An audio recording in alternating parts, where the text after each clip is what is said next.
commencerai mon discours en ayant une pensée pour le dernier otage, Ramzili, dont le corps se trouve toujours à Gaza et dont la famille attend toujours la dépouille pour pouvoir lui rendre un dernier hommage et commencer leur deuil. Jusqu'au dernier. Ada Khatouf Haron.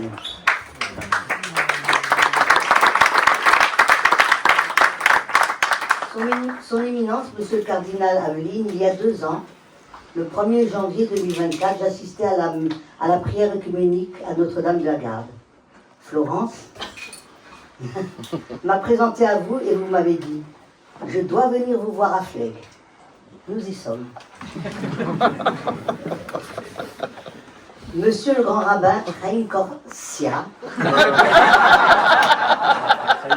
Son Éminence, Monsieur le Cardinal Aveline, Mesdames et Messieurs les élus, Monsieur le Président du Fonds social juif unifié, mon cher ami Lionel Stora, Monsieur le Président du CRIF Marseille, mon ami Bruno Benjamin, Monsieur le Président du Consistoire, cher Michel, Messieurs les rabbins, Messieurs les représentants du diocèse, je voudrais saluer l'AFMA, avec la présence de Caroline, qui est également mon amie, Mesdames et Messieurs les journalistes.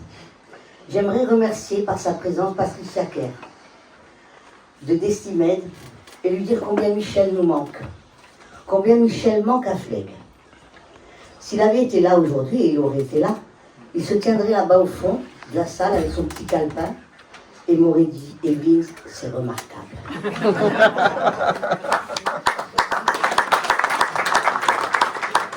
Chers amis, merci d'être là.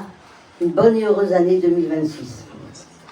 Merci d'être présent pour la clôture d'une année consacrée aux relations entre juifs et chrétiens depuis l'avènement du christianisme. Nous allons clore ce cycle avec la célébration du 60e anniversaire de la déclaration du Nostra Aetate. Vous êtes assis dessus d'ailleurs. Une occasion, s'il en est, de revenir sur 2000 ans d'histoire. Vous n'avez pas remarqué ? Ça va être là. Une histoire faite de cohabitation, de rejet et de rapprochement. Le centre Edmond Fleg, de par sa vocation d'ouverture sur la cité, ne pouvait pas faire l'impasse sur cet événement refondateur des relations entre chrétienté et judaïsme, entre chrétiens et juifs. Ce moment exceptionnel implique un plateau exceptionnel qui incarne le renouveau de ces relations et l'esprit du Vatican II. Le choix s'est vite imposé avec nos amis le grand rabbin de France, Chaim Korsia, et son éminence le cardinal Jean-Marc Aveline. Cet anniversaire, il faut toujours, je me trompe pas toi quand même. Jean, ça sera son nom de pape, attendez un peu. Cet anniversaire est l'occasion de faire le bilan. 2000 ans après. Non mais aujourd'hui c'est sérieux, c'est pas comme ça. 2000 ans après, la synagogue et l'église se sont-elles réconciliées ? 60 ans, à l'échelle d'une histoire bimillénaire, c'est peu. Et pourtant le chemin parcouru est immense. Et pour retracer ce long parcours, en une seule année, nous avons conçu le programme conjointement avec le diocèse de Marseille. Je voudrais citer et remercier nos amis qui se sont grandement investis dans ce projet. Tout d'abord Florence Prieur, membre du service diocésain des relations avec le judaïsme. Le père Alexandre Alexis. Alexandre, c'est le comte. Vicaire épiscopal pour les relations méditerranéennes. Et le père Raphaël Vincent, délégué diocésain aux relations avec le judaïsme. Un hommage tout particulier à son éminence, le cardinal Jean-Marc Aveline, qui a illustré par un geste symbolique ce rapprochement, en partageant avec nous un petit déjeuner chaleureux, fraternel, franc, intime, en famille. Nous avons abordé tous les sujets qui nous préoccupaient, et cela en toute franchise. Pour ce moment rare, je les en remercie.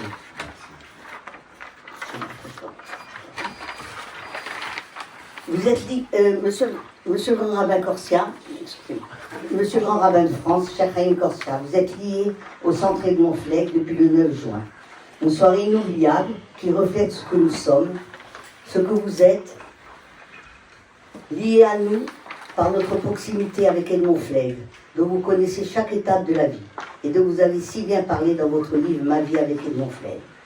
Son nom est un trait d'union qui donne un sens à notre action commune, tant il a œuvré pour les amitiés judéo-chrétiennes. Votre présence, monsieur le grand rabbin, était une évidence. Merci de nous faire l'honneur d'être là ici aujourd'hui, pour ce moment si important. Ce soir, il ne s'agit ni de gommer les différences et les aspérités, ni réécrire l'histoire, mais regarder lucidement ce qui a été, ce qui a changé et ce qu'il reste à accomplir. Pour ce faire, nous avons travaillé durant toute l'année à la préparation de cet événement. Comment l'avons-nous fait? Le Centre Flegg se vit comme un lieu de partage et d'échange. Alors nous avons voulu apprendre, approfondir, discuter, afin d'organiser cette rencontre. En suivant l'injonction de l'étude intrinsèque à la tradition juive et si chère à Raphaël, nous avons mis en place un séminaire pour apprendre cette histoire bimillénaire. Ainsi, nous avons reçu Dan Jaffé, docteur en histoire des religions à l'université de Bar-Ilan, pour 2 sujets d'intervention. Le premier, qui était Jésus de Nazareth? Juif blasphémateur, réformateur ou prophète? Ce sera une question à laquelle on vous demandera de répondre. Deuxièmement, un juif fond de christianisme, Paul de Tarse. Nous avons fait un saut vertigineux de 2000 ans avec d'autres rencontres. Grâce à Madame Cécile Depré, adjointe au service national pour les relations avec le judaïsme, nous avons pu apprendre ce qui a changé entre juifs et chrétiens depuis le Concile Vatican II. Pour clôturer provisoirement ce séminaire, autour du livre sur le thème « Déconstruire l'antijudaïsme chrétien », nous avons reçu le Père Alexandre, lui il s'appelle Alexandre, le Père Alexandre Comte, délégué national pour les relations avec le judaïsme et de la Conférence des évêques de France. Il a présenté l'histoire de la naissance de l'antijudaïsme chrétien au cours du 1er et du 2e siècle de notre ère.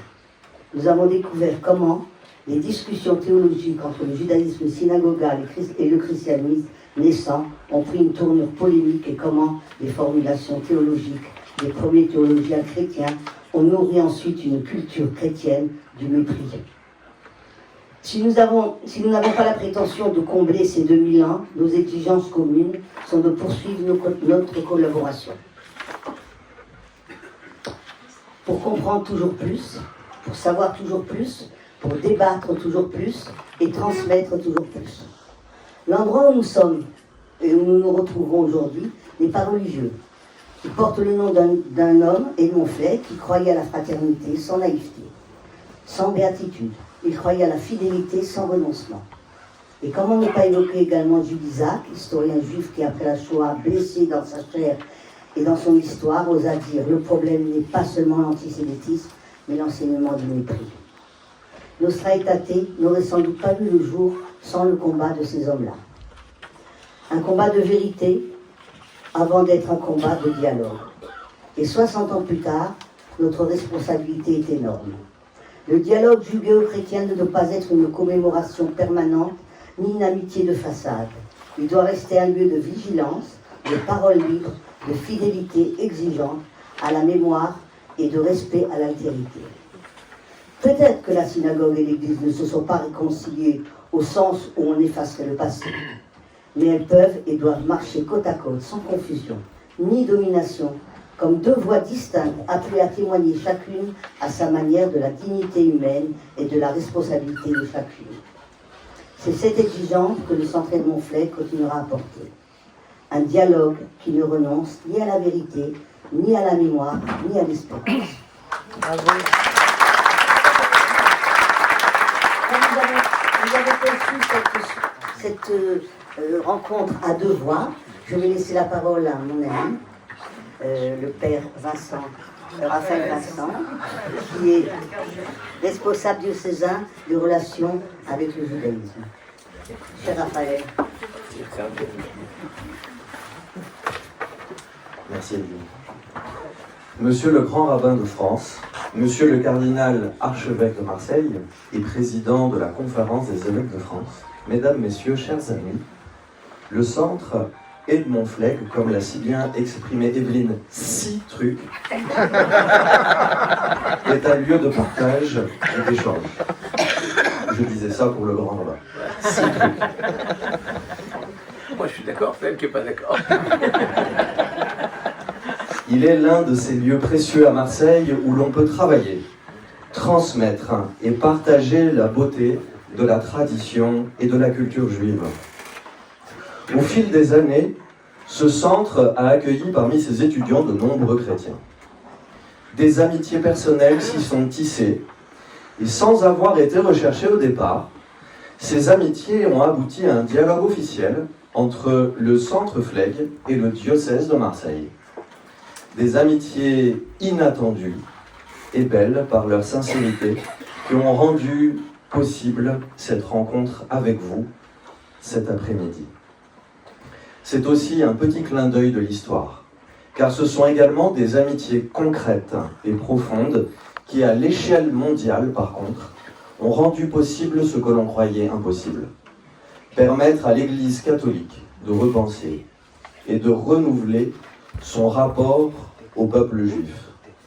Passer de 2000 ans d'enseignement du mépris à un enseignement de l'estime, pour reprendre les expressions de Jules Isaac.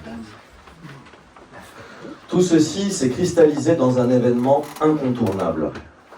La déclaration Nostra Aetate, promulguée le 28 octobre 1965. Nous venons tout juste d'en célébrer les 60 ans, et vous vous êtes assis sur le texte il y a quelques instants. L'article 4 de cette déclaration condamne explicitement toute forme d'antisémitisme. Elle rejette la notion de culpabilité collective du peuple juif dans la mort de Jésus.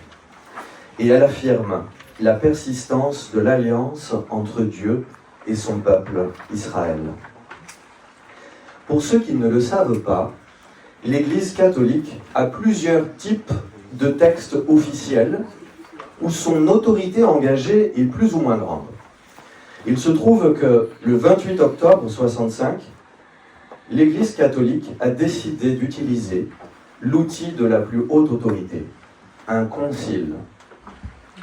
Cela veut dire qu'à tout jamais, ce texte restera dans son identité, gravé dans son identité, tel un tatouage indélébile.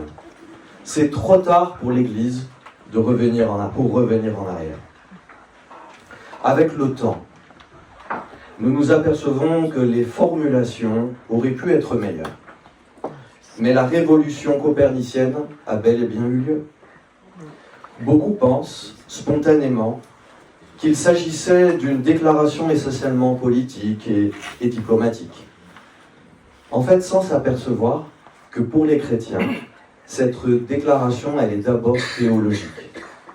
Autrement dit, non seulement l'Église est appelée à regarder le peuple juif avec bienveillance, mais elle reconnaît aussi qu'il existe en elle-même un lien existentiel avec le peuple de l'Alliance. Si jamais l'Église reniait le judaïsme, l'Église se renierait elle-même. La déclaration Nostra Aetate a ouvert un chemin déjà. Un chemin qui n'allait pas de soi, mais qui allait devenir une route. Et pour ceux qui n'auraient pas tout compris, parce que je me serais exprimé trop vite, ou que j'aurais prêché comme un vieux sermon d'un dimanche pluvieux, le résumé se trouve peut-être dans une chanson de Goldman. « Tu es de ma famille, bien plus que celle du sang. » Mais vous le savez, Je peux chanter. Hein. après ça terminera en karaoké. Mais vous le savez, l'histoire ne s'écrit pas seulement avec des textes, elle s'écrit aussi avec des gestes. En 1986, le pape Jean-Paul II a fait le voyage, à la fois le plus long et le plus court de tous ses voyages. Le plus long parce qu'il a fallu 2000 ans pour le faire. Et le plus court parce qu'il a suffi de parcourir environ 2 km pour aller du Vatican à la grande synagogue de Rome. Cette visite n'aurait pas été possible sans la déclaration Nostra Aetate. En franchissant le seuil de cette synagogue, il déclara « Vous êtes nos frères bien-aimés, préférés, pardon. Vous êtes nos frères préférés, Et d'une certaine manière, on pourrait dire nos frères aînés. Monsieur le grand rabbin, aujourd'hui ce sont des amitiés marseillaises qui vous ont invité à entreprendre un long voyage de 800 km. Merci de l'avoir fait pour nous. Et avant de conclure, un mot sur ce qui se vit ici à Marseille. D'abord, il faut être clair, Marseille est unique. Pour le meilleur, comme pour le pire. Si l'on reprend la théorie grecque des 4 éléments de l'univers, notre ville possède très bien l'élément du feu. Et c'est pour cela que Dieu a placé devant elle la mer, pour l'éteindre en cas d'exagération. À Marseille, avec nos caractères bouillonnants et audacieux, avec nos charismes, mais aussi avec nos limites, l'estime mutuelle entre nous se travaille depuis longtemps. Aujourd'hui, elle se traduit concrètement depuis quelques années par des collaborations d'études avec le Centre Flegg, des visites découvertes de synagogues, des rencontres prêtres, rabbins, imams dans des écoles des quartiers nord. Et on remercie le rabbin Chaim Ben-Dao.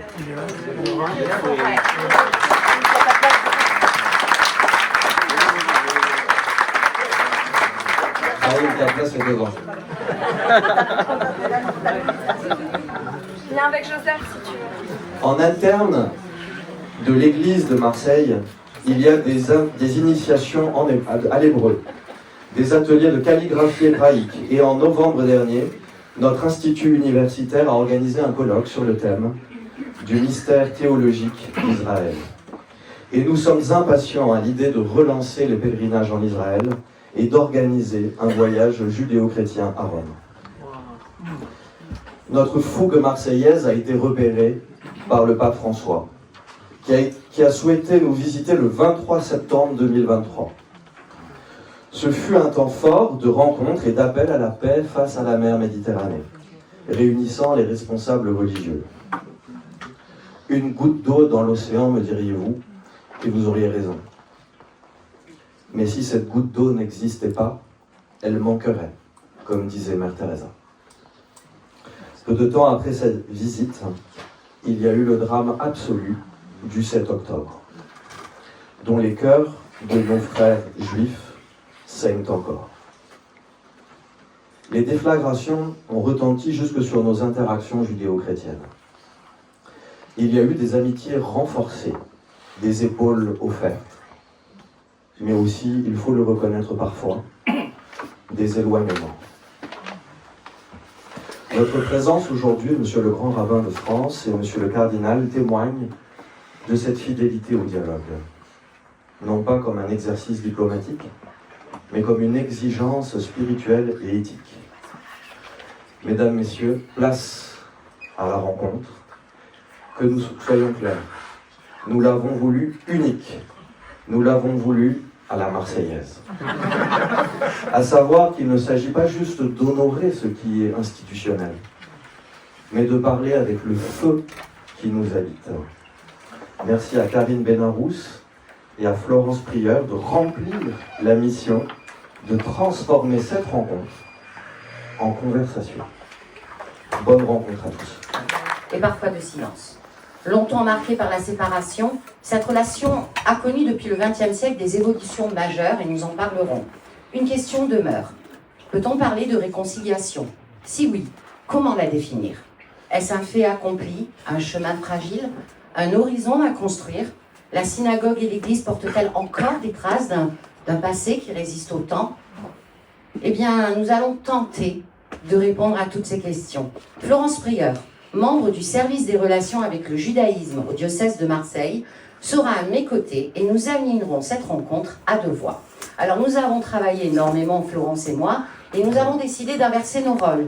Donc je vous poserai des questions à vous, Monseigneur Abine, il y aura des questions communes, tandis que Florence va s'attacher à poser des questions au grand rabbin de France. Alors je vais procéder à une brève présentation de qui vous êtes, Et nous, on répond à qui on veut. Mais alors, je fais juste une parenthèse, connaissant la personnalité et la fougue du grand rabbin de France, eh bien, il faudra répondre à nos questions.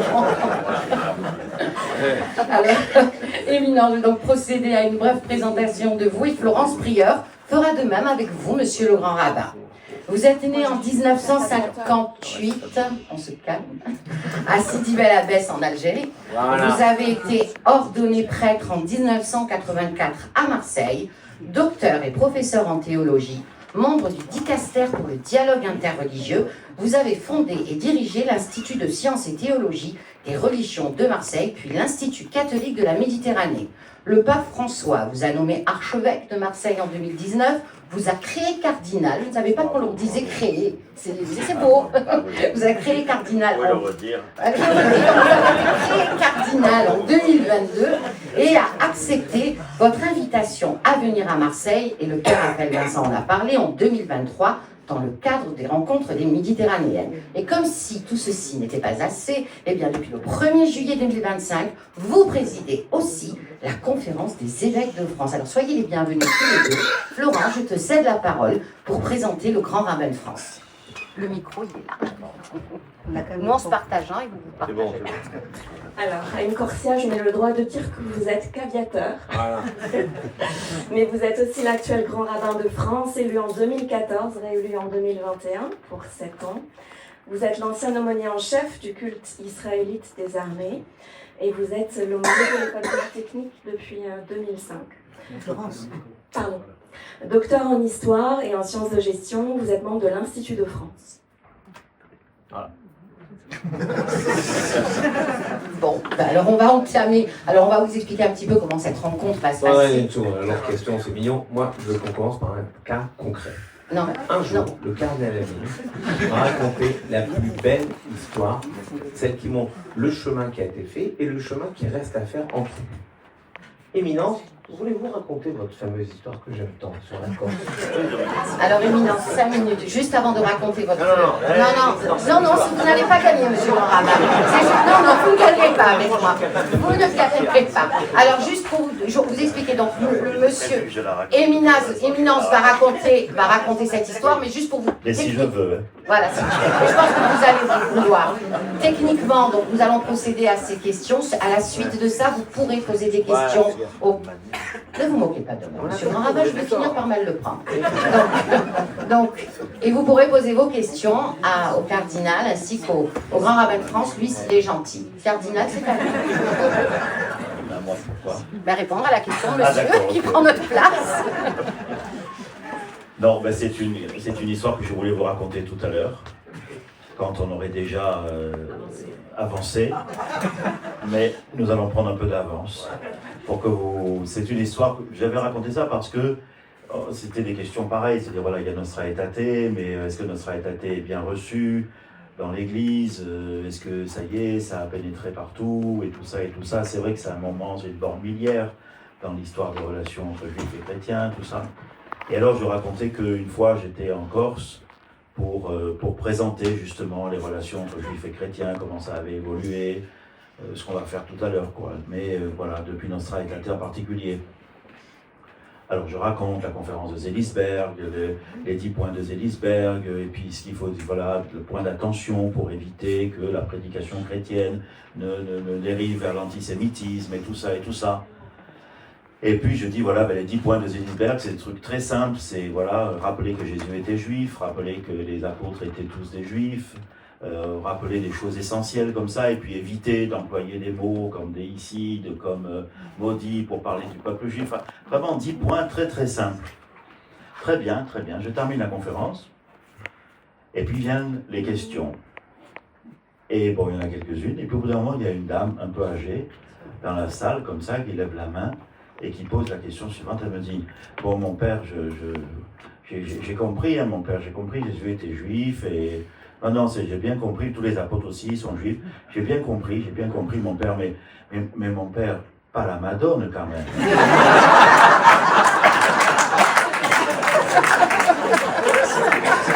Alors je me suis dit, Aveline, tu as encore du travail. La preuve, on est là ce soir. Monsieur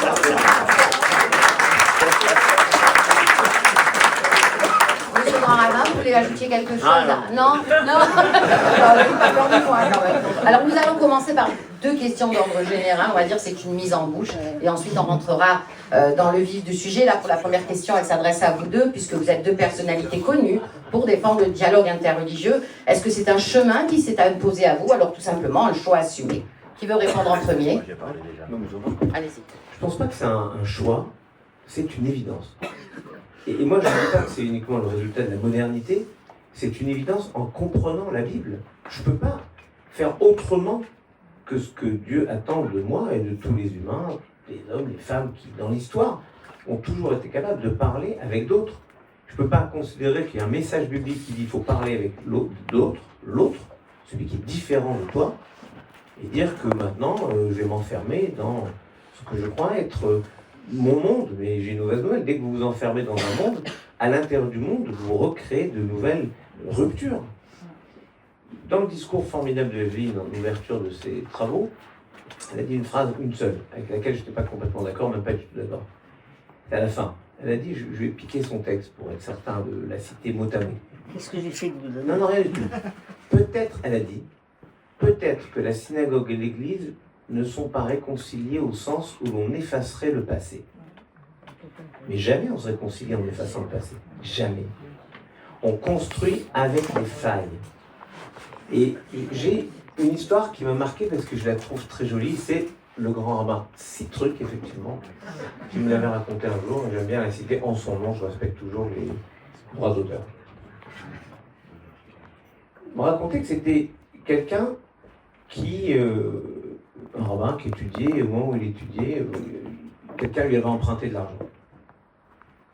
Et au bout d'un moment, cette personne vient lui rendre, et c'est au moment où le rabbin étudie. Donc il est en train d'étudier, et la personne arrive, le dérange pendant l'étude, ravi, voilà, vous m'avez prêté ça, j'avais besoin pour un truc, je vous le rends. Non, merci, merci. Il le met dans le livre d'études, il continue à étudier avec personne avec qui il étudie, il oublie, machin. Il oublie. Au bout de 2-3 mois, il dit, mais il m'a pas rendu l'argent. Il va voir la personne et il lui dit, écoute, j'ai besoin de l'argent que je t'avais prêté. Il dit, ravi, je vous l'avais rendu. Pardon, mais je vous l'ai rendu. Non, il m'a jamais rendu. Ah, ravi, je vous l'ai rendu. Non, il m'a pas rendu. L'autre se dit, mais comment moi je vais contester le rabbin? Il est admiré, adulé par la communauté, je ne veux pas dire que je ne l'ai pas rendu, je ne peux pas dire ça. Et peut-être que finalement je ne l'ai pas rendu, après tout, moi je pense que je l'ai rendu, mais peut-être que je ne l'ai pas rendu. Bref, il a un doute, il dit, ok ravi, pardon, excusez-moi, je ne vous l'ai pas rendu, je vous le rends. Bon, donc le rabbin prend l'argent. L'année suivante, il arrive au même livre, et il trouve dans les pages du livre qu'il étudie l'argent que l'autre lui avait rendu. Et là, il se rend compte qu'il a fait une erreur terrible. Il va voir la personne et il lui dit, regarde, si maintenant je vais partout en disant que je m'étais trompé, qu'en fait tu m'avais rendu l'argent avant, on va dire que tu m'as payé pour que je blanchisse ton honneur. Si je dis rien, tout le monde va garder à l'esprit que tu as voulu enfler le rabbin. Qu'est-ce qu'on peut faire? Il dit, écoute, moi j'ai une fille, je dis au rabbin, je crois que ton fils l'aime bien. Si on laissait faire les choses, tout le monde considérait que si j'accepte de donner ma fille à ton fils, c'est que je pense que tu es quelqu'un de bien, parce que je ne donnerai pas ma fille au fils d'un voleur. Donc laissons avancer les choses, et ça sera une façon incroyable à la fois de blanchir ton honneur et de tout faire pour construire du futur. Au fond, quand on a des différends, la seule façon, non pas de les effacer ces différends, mais de les dépasser, c'est de construire sur cela et d'être capable de faire des choses encore plus belles que si on les avait faites auparavant. Je pense que pour moi, c'est ce qu'a été Nostra Aetate. Nostra Aetate n'a pas effacé les choses. Et je vous engage à lire un livre terrifiant, en fait, si vous voulez avoir peur, trembler. C'est un livre qui s'appelle Les âmes tièdes, d'une fille qui s'appelle Nina Valbousquet, une chercheuse, historienne, qui a travaillé 3 ans sur les archives depuis 12, avant la guerre, pendant la guerre, après la guerre. C'est terrible. Alors on peut être défait en lisant ça, et moi j'ai été éclairé, heureux. Je me suis dit, de ça, l'Église arrive à ça, et ben c'est un miracle. C'est que Dieu a voulu que les frères se retrouvent. Je ne sais pas, les frères aînés, les frères plus aînés, on verra ça après.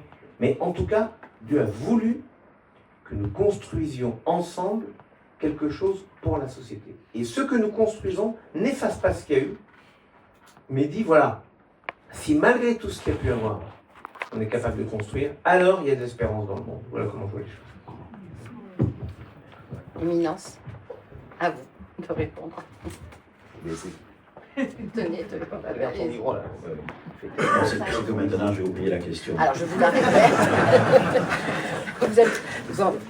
Alors je recommence.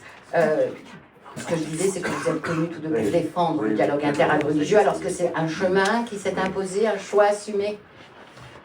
Moi, c'est un chemin que je n'avais pas du tout anticipé. Comme vous avez dit tout à l'heure, je suis né en Algérie.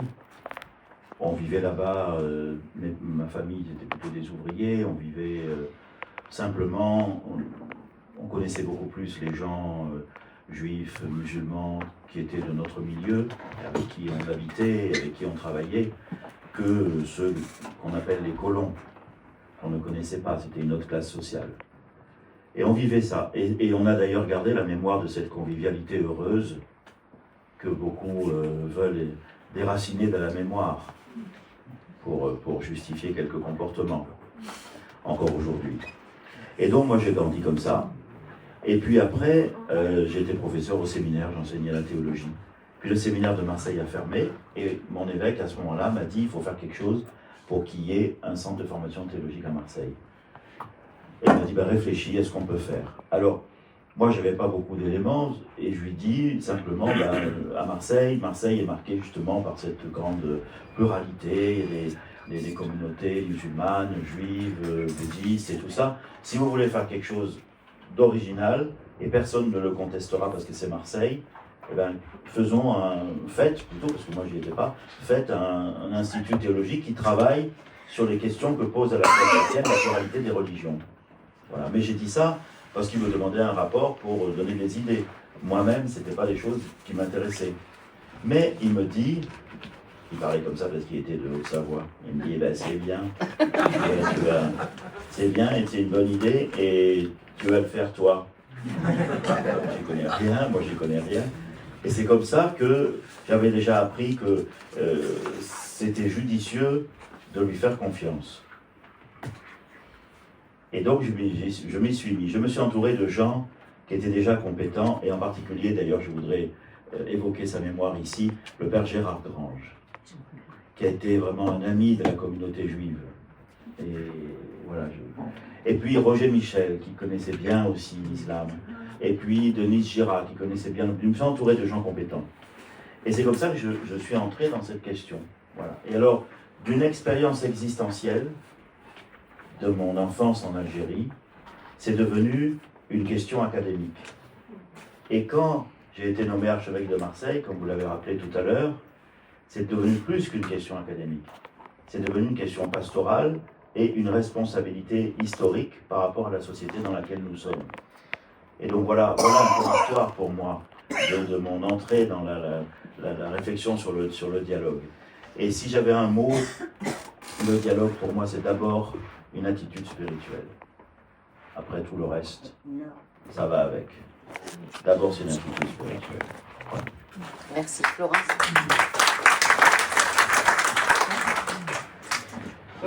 Monsieur le grand rabbin, l'autre est souvent le plus court chemin vers soi. De la place qui est la vôtre, pourriez-vous définir ce qu'est le catholicisme pour vous?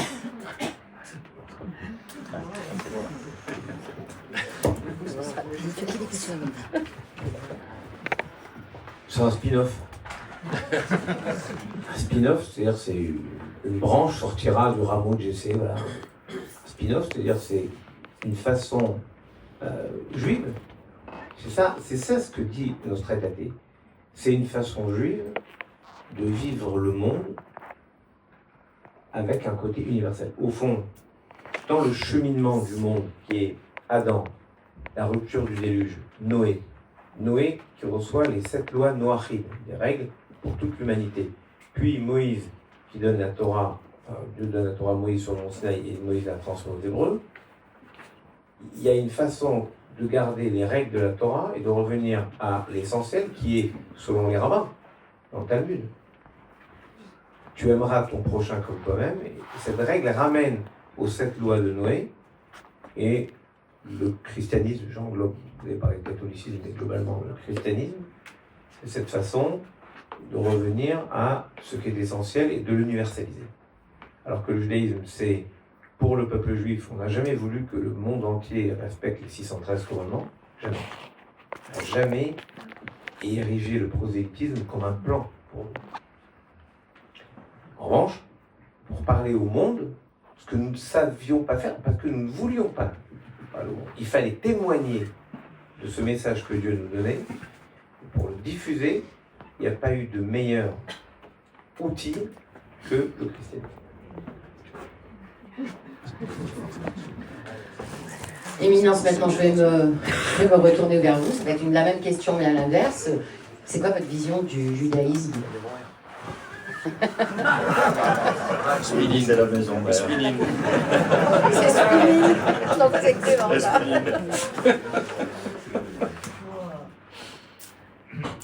C'est pour moi ce qui nous relie, de quelque façon qu'on exprime le lien, c'est la promesse.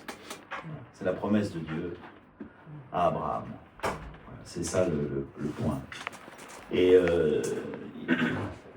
nous sommes juifs et chrétiens simplement au service de l'accomplissement de cette promesse. Et nous y croyons. Et nous voulons participer à cet accomplissement d'une façon qui effectivement est très différente. Vivre, parce que c'est pas simplement ne pas vouloir que tout le monde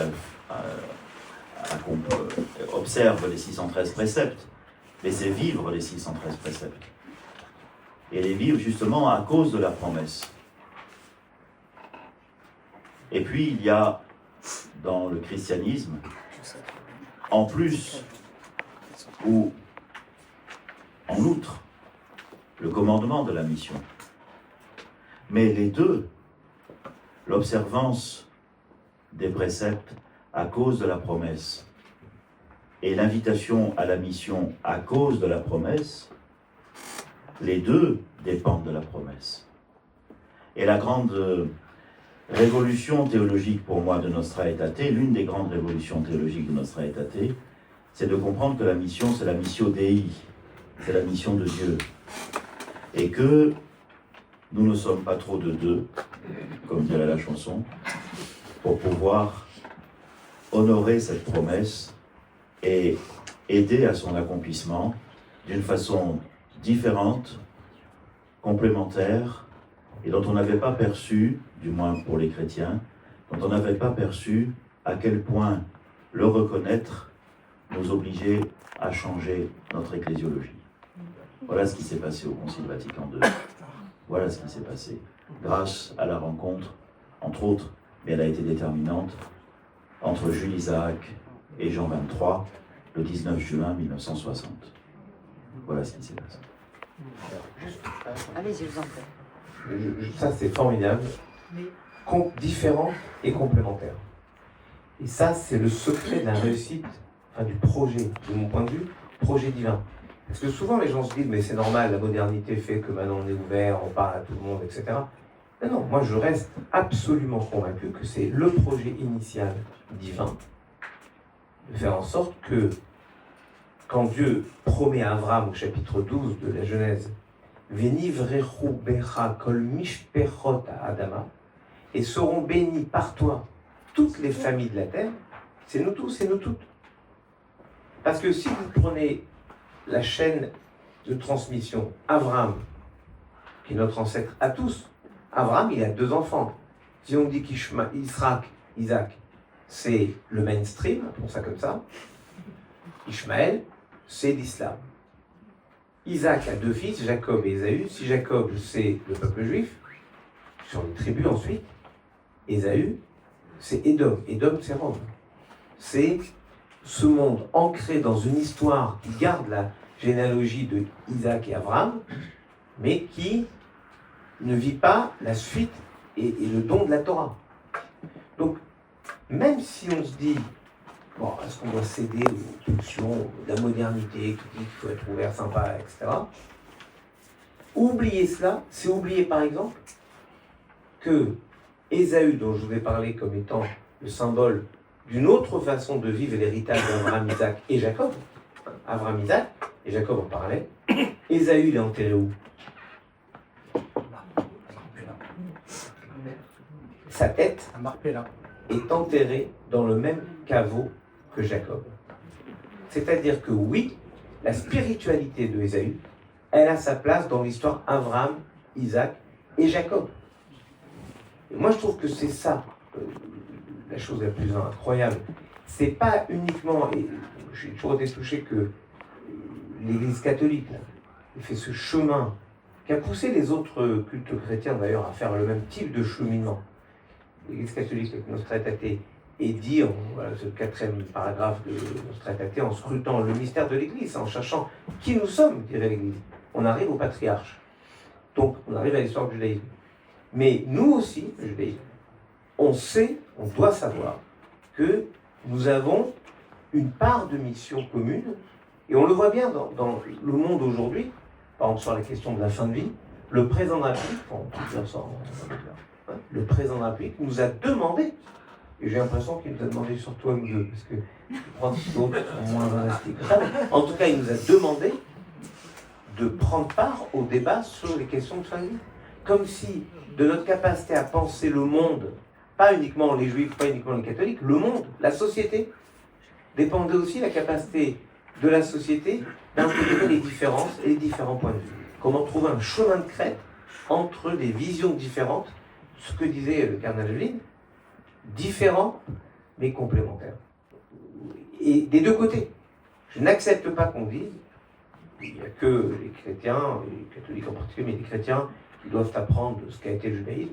On doit aussi apprendre comment par exemple, on surinvestit la foi, ce qu'on appellerait chez vous la foi du charbonnier, comment on surinvestit dans le monde protestant, par exemple, l'ancrage dans les textes, comment dans d'autres mondes, comme le monde orthodoxe, l'ancrage dans les rites, ce que vous avez un tant soit peu perdu. Oh, mais on se rattrape. Oui, je vois bien. Mais sérieusement, on apprend toujours de ce que l'autre fait. C'est Apollinaire qui disait cela et c'est tellement merveilleux. Chaque fois qu'un autre que moi-même arrivait à moi, c'est une part de moi-même qui est arrivée que je ne connaissais pas moi-même. Ah, c'est ça. Merci. Alors avant de parler de Nostra Aetate, nous avons beaucoup réfléchi avec Florence et on s'est dit, il faut planter le décor quand même.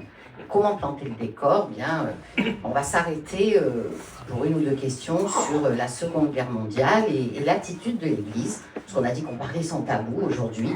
Pendant la Seconde Guerre mondiale, elle a été complexe, elle a été parfois controversée. Il y a eu des actes de bravoure, nous en parlerons.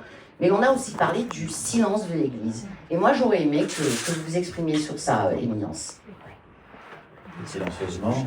Non. Oui. On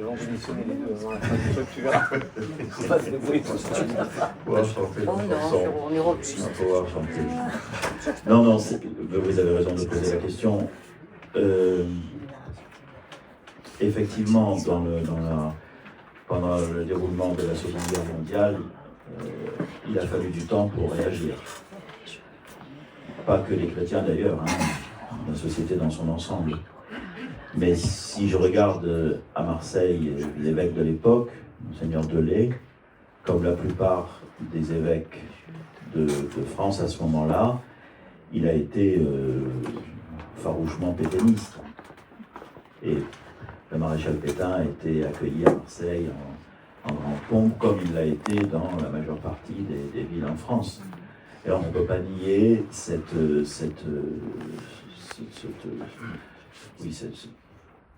engagement de l'Église au service du discours du maréchal Pétain. Il a fallu quelques soubresauts, même si les soubresauts les plus connus ont mis du temps à venir, mais ils sont venus aussi parce que des soubresauts plus discrets étaient arrivés il y a longtemps. Tout à l'heure, j'évoquais le cardinal Coffi, qui était l'évêque, qui m'a demandé de créer cet institut. Peut-être l'a-t-il demandé parce que lui-même avait vécu, pendant la guerre, le sauvetage de beaucoup de familles juives Il était en Haute-Savoie, comme j'ai dit. Il était entré au séminaire en 1939, autant dire qu'il en est vite sorti, et qu'il a été formé par son oncle, qui était le curé de Bernex, qui est un village de Haute-Savoie près de la frontière suisse. Son oncle, déjà, faisait passer par la montagne, hiver comme été, pas mal de familles vers la Suisse, pas mal de familles juives vers la Suisse. Le neveu, arrivant, plus alerte que l'oncle, en fit passer encore davantage. Et comme lui, il y en avait beaucoup d'autres. C'est-à-dire qu'il y a des choses officielles, et puis il y a le sensus fidelium, comme on dit, c'est-à-dire le bon sens du peuple qui lui a déjà, n'a pas attendu qu'on lui dise. Il a déjà fait ce qui était nécessaire.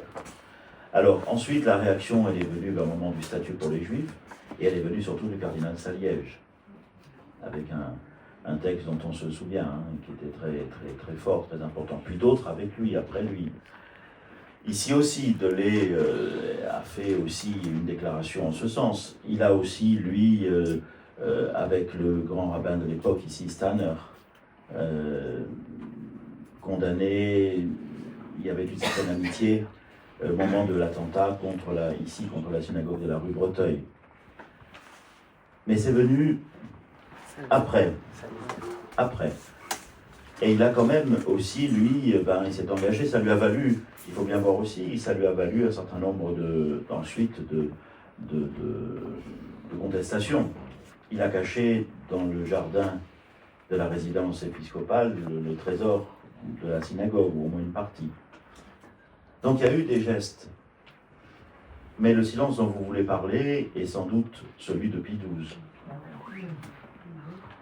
Celui de Pie XII, il est pas si simple à comprendre. Et moi, je regrette parfois les propos calomnieux à son égard. Quand on sait que Pie XII avait été le secrétaire d'État au moment de Pie XI, quand on sait qu'il avait aidé à écrire Mitbrennender Sorge de Pie XI, quand on sait qu'il avait été nonce en Allemagne et qu'il connaissait la situation et un certain nombre de personnalités sur place, quand on voit ce qu'il a fait, que ce soit Noël 42, déjà Noël 40, et un certain nombre d'autres choses que les archives finiront bien par mettre en valeur, alors on se dit qu'on a tort, et personnellement je suis très opposé à ça, à accepter les discours calomnieux immédiats sur Pie XII pour dire simplement son silence. Il faudrait dire aussi son action, et il faudrait dire aussi la conscience vive qu'il avait, ayant été nonce en Allemagne, ayant été la secrétaire d'État avec Pie XI, et etc., la conscience vive qu'il avait du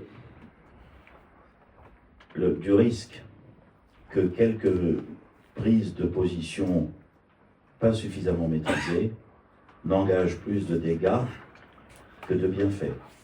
Il le dit lui-même dans une lettre qu'il a écrite à Faulhaber, qu'il a bien connu en Allemagne, et qui dit, voilà, c'est la raison pour laquelle, dit-il, j'ai la lettre ici, si vous voulez, je vous la lirai, c'est la raison pour laquelle, moi-même, je préfère laisser aux pasteurs qui sont en charge sur le terrain le soin de discerner ce qu'il est bon de dire ou de ne pas dire,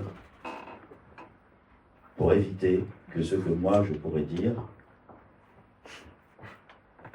Excusez-moi, je vous écoute. C'est très dur d'animer quand on est très loin. Oui, d'accord. Mais en fait, si vous voulez, je peux répondre silencieusement. Non, pas du tout, on vous écoute. Et donc, il lui dit, c'est pour la raison pour laquelle je préfère laisser aux pasteurs qui sont sur le terrain, aux responsables qui sont sur le terrain, le soin de discerner ce qu'il convient de dire ou de ne pas dire.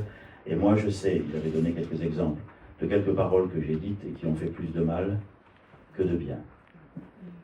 C'est la raison pour laquelle, tout en reconnaissant, comme je vous ai dit dans la première partie de ma réponse, qu'il a fallu du temps pour que la hiérarchie catholique prenne, sinon conscience, du moins des mesures et des textes pour contrer le gouvernement de Vichy, je pense qu'on ne peut pas simplement passer sous silence les actions qu'on accuse d'être restées trop silencieuses. Alors on va demander au grand rabbin de France de réagir sur tout ce qui vient d'être dit. Voilà, je reprends le terme du cardinal tout à l'heure. différents et complémentaires. Moi, je sais exactement ce que l'Église, on dirait la France d'en bas, l'Église d'en bas, a pu faire. Des hommes, des femmes, parce qu'il y avait aussi des sœurs, couvents, les sœurs de Sion, par exemple. Mais tant et tant de prêtres. On a parlé du cardinal Saliège. On a parlé du cardinal Saliège. Saliège, c'est le 23 août 42. Les Juifs sont des hommes, les Juifs sont des femmes, les étrangers sont des hommes, les étrangères sont des femmes. Tout n'est pas permis contre eux. C'est cette force prophétique qui va chercher le cœur du message. J'étais la semaine dernière au vœu du cardinal à Paris pour la conférence des évêques. C'est un peu cette façon de parler du monde et d'un coup, mais je ne veux pas qu'on oublie les pauvres et les faibles. Brusquement, on revient au cœur de ce que nous sommes, c'est ça pour moi le souffle prophétique. C'est le cardinal Saliège qui emmène avec lui d'autres, Théas à Montauban, Raymond à Nice, Gerlier. Et Gerlier à Lyon, au primat des Gaules, et c'est vrai, Gerlier a dit en 40, Pétain c'est la France c'est Pétain. Voilà ce qu'était la position de l'Église. Vous voulez que je vous dise, c'était la position du rabbinat. Voilà, parce que, puis vite, le rabbinat a déchanté quand on a compris le premier texte du statut des Juifs. Mais Pétain convoque le grand man de France de l'époque, Isaïe Schwartz, il le convoque à Vichy, il est à Vichy. Il le convoque, Kaplan était son adjoint, il était à QC, à côté de Vichy. Et Pétain convoque Isaïe Schwartz et lui dit « Comment j'apprends que vous priez pour la République encore ? J'exige que vous priez pour ma personne. » Schwartz sort et fait une note à tous les rabbins pour dire « Eh oh, dorénavant on prie pour le maréchal. » Voilà où on en était. Donc on n'est pas plus ou moins que l'Église. On est dans un temps où personne n'a des repères sauf des prophètes. Et je crois que ce qu'on appelle le réveil des consciences chrétiennes, ce sont les grandes rafles. Là, c'est pas possible. C'est là que vont parler Saliège, Théas, les autres. Et dans le monde protestant, c'est là que vont parler Bognert au désert, qui va lancer ce discours de Bognert au désert, va lancer le travail incroyable du pasteur Trocmé, du pasteur Aille au Chambon-sur-Lignon. Et puis le monde protestant qui va aussi entrer dans la protection.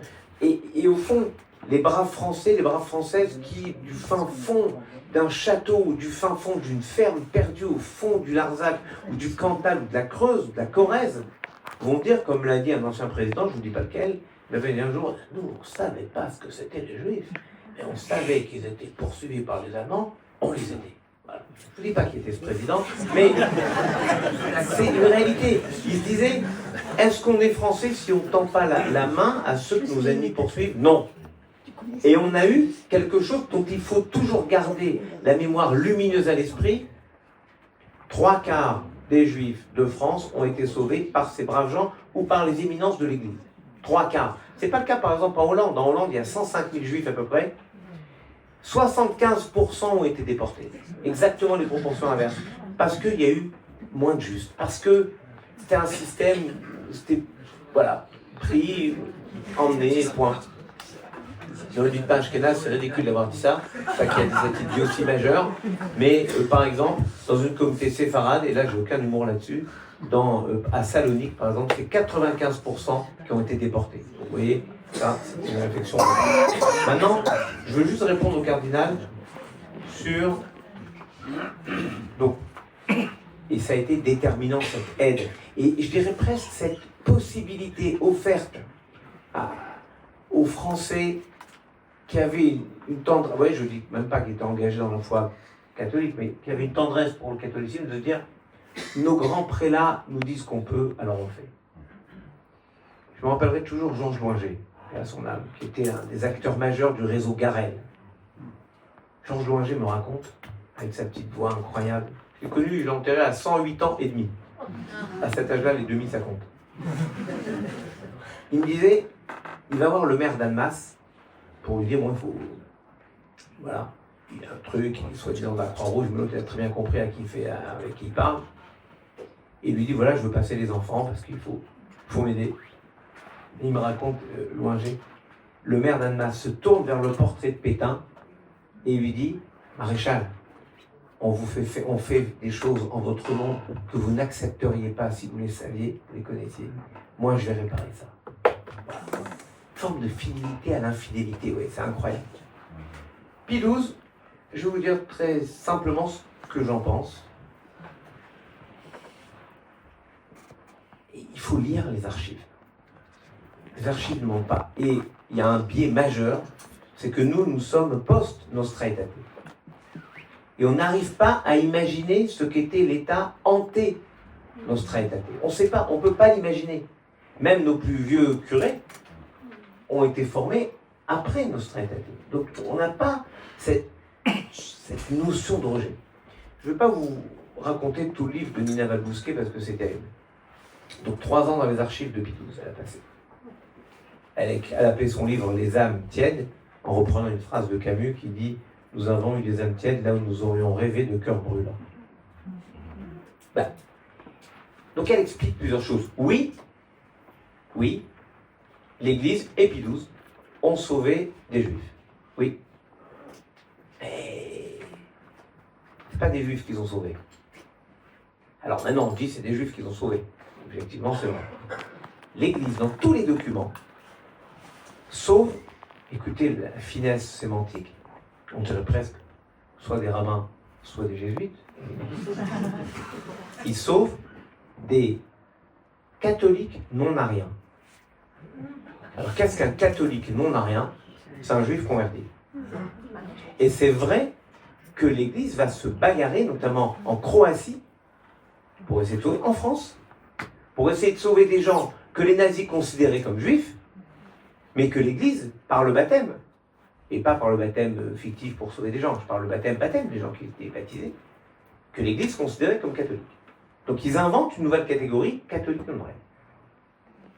Il y a une note la plus terrible. Je vous lis juste celle-là, je vous donne celle-là de mémoire, c'est terrible.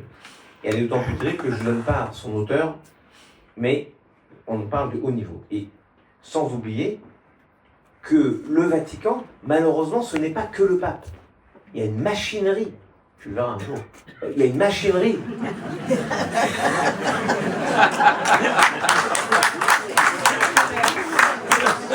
Et que le pape, il peut dire des choses, ou il peut penser des choses formidables, mais quand les numéros 2, mais qui sont des personnages hyper importants dans la structuration de l'Église, eux sont carrément engagés dans un cheminement idéologique avec tel ou tel pouvoir, c'est impossible que l'Église soit uniquement l'expression de la parole d'une personne. On le voit avec la création de la Ratline. Je ne peux pas croire que Pie XII connaissait les filières après la guerre d'évasion de tous les dignitaires nazis qui ont été exfiltrés vers l'Amérique du Sud en particulier. Mais passons là-dessus. Écoutez bien ce que je vous dis, et je ne vous dis pas encore une fois le nom de l'auteur. Mais on n'est pas dans un chabouche quelconque. C'est une note qui revient sur la connaissance très précise du Vatican à ce moment-là, des chambres à gaz, la déportation et la crémation, tout. Et voilà ce que dit cette note. 3 points. 1. Les Juifs exagèrent toujours. 2. Les Juifs font de l'argent, ils en sortiront toujours. 3. Avec ce qu'ils ont fait à notre Seigneur, c'est pas très grave. Mais quand vous vous dites c'est ça que pensait la structure majeure de l'Église, et qu'on est aujourd'hui à faire une conférence ensemble avec des prêtres qui nous entendent, des rabbins à côté, des fidèles de toute obédience qui sont ensemble, vous vous dites c'est pas possible. Mais si, parce qu'elle a vraiment fait, là c'est pas le chemin de Damas, c'est le chemin de Jérusalem. Maintenant, pour finir sur ce que fait le Vatican, il y a à Rome, par exemple, un père incroyable qui était aussi d'ailleurs sur Marseille, Nice, Lyon et Rome. Le père Marie-Benoît a sauvé peut-être 3000 personnes, et lui, sauvé des Juifs, en accord avec, par exemple, le grand Marc Kaplan. Il a fait 3 semaines de prison parce que les nazis l'ont topé à Lyon en disant au cardinal Gerlier, vous nous dites où vous cachez les Juifs, et on vous le rend si on ne vous le rend pas. Il n'a pas parlé, le cardinal n'a pas cédé. Au bout de 3 semaines, ils sont obligés de le relâcher, parce qu'il ne pouvait pas maltraiter une personnalité aussi éminente. Mais cet homme a sauvé, oui, des milliers de Juifs, mais couvert par son Église. Mais, et voilà, c'est en ça que je veux juste être différent de cette pensée de tout à l'heure. Pour moi, Pie XII, voilà ce que c'est. Qu'est-ce qu'un pape? En fait, quand vous y pensez. Qu'est-ce qu'un pape? C'est une parole. C'est la maîtrise de la parole. Et qu'est-ce que la maîtrise dans la parole, dans la Bible? C'est un prophète. Qu'est-ce qui arrive à un prophète quand il ne veut pas parler? Moi, je le sais du texte de Jonas. Quand un prophète refuse de parler, alors il est englouti dans le ventre du poisson. Donc moi, je ne veux pas de mal à Pilouse. Jamais. Mais je dis simplement, voilà, il a refusé son magistère de la parole, alors qu'il soit donc englouti dans le ventre du poisson de l'histoire. Il a été pape, que l'Église le garde comme son pape. Évidemment, je ne vais pas moi définir qui sont les gens bien et les gens pas bien dans l'Église. Chacun son culte, et c'est déjà compliqué comme ça. Alors bon. Mais gardons cette idée, au fond, qu'il aurait pu, voilà, il aurait pu parler. Et si on en doute, si vous doutez de ma théorie, rappelez-vous ce qu'a fait l'Église catholique allemande. Les Allemands, les nazis, prennent le pouvoir, et une de leurs premières mesures, c'est une mesure qui s'appelle la mesure T4, qui consiste à éliminer tous les handicapés. Et là, il n'y a pas juif, pas juif. Hein. Et donc, brusquement, les familles allemandes, les braves familles allemandes, probablement même des familles nazies, les braves familles allemandes, voient leur fils, leur fille, leur nièce, leur tante, leur cousin, leur oncle mourir. Ils étaient handicapés dans un institut, et brusquement, attaque cardiaque, pneumonie, 75 000. C'était la volonté des nazis d'éradiquer tous les handicapés. Pas compliqué. Là, la société allemande commence à gronder. Les protestants se taisent, ils sont majoritaires, c'est compliqué. Les catholiques, donc les prêtres et les évêques, en chair, dénoncent ce qu'ils appellent des assassinats. Immédiatement, le régime nazi, qui était à l'apogée de son pouvoir, arrête net l'opération T4. Rétroactivement, vous vous dites, ça prouve et ça démontre que quand un prophète parle, comme Jonas, quand à la fin il accepte sa mission et qu'il sort du ventre du poisson, eh bien, ce qui se passe, c'est incroyable. Il parle à Ninive, dans 30 jours, 40 jours, vous serez détruits. Eh bien, Ninive et le roi de Ninive se repentent et changent leur comportement. Moi, je dis, l'Église a été incroyable pendant cette période, incroyable. Elle a sauvé, en France en particulier, 3/4 des Juifs de France. Elle a contribué à cela. Elle était majoritaire, elle était dominante dans la pensée collective. L'Église a sauvé, disons, les Français non-juifs ont sauvé collectivement 3/4 des Juifs de France.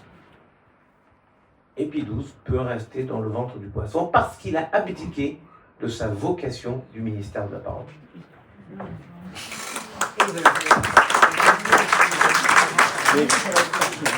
Mais j'accepte et je revendique que le cardinal ne soit pas d'accord avec moi.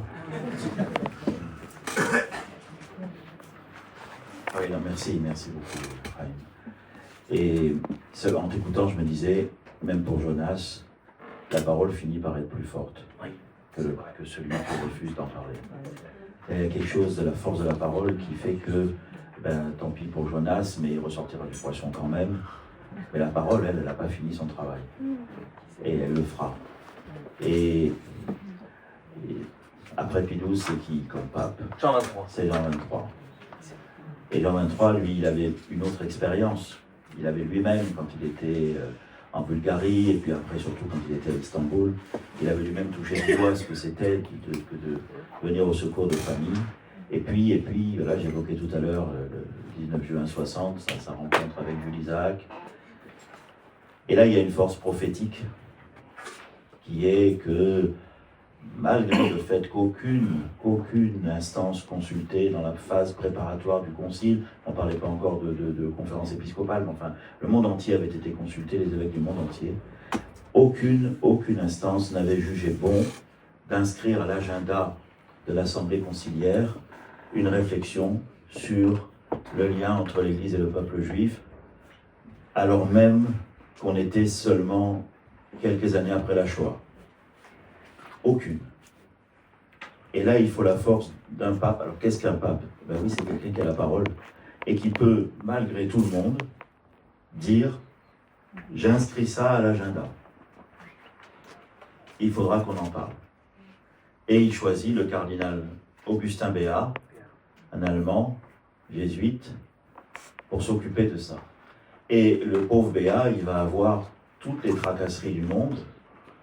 Au début, non pas tellement à cause de la thématique sur le judaïsme et tout ça, mais à cause des évêques du Proche-Orient qui disent « Ah bah, c'est bien joli cette histoire-là, mais ça va vouloir dire que l'Église reconnaît l'État d'Israël, qui c'est qui va payer les pots cassés de ça? C'est nous, donc non. »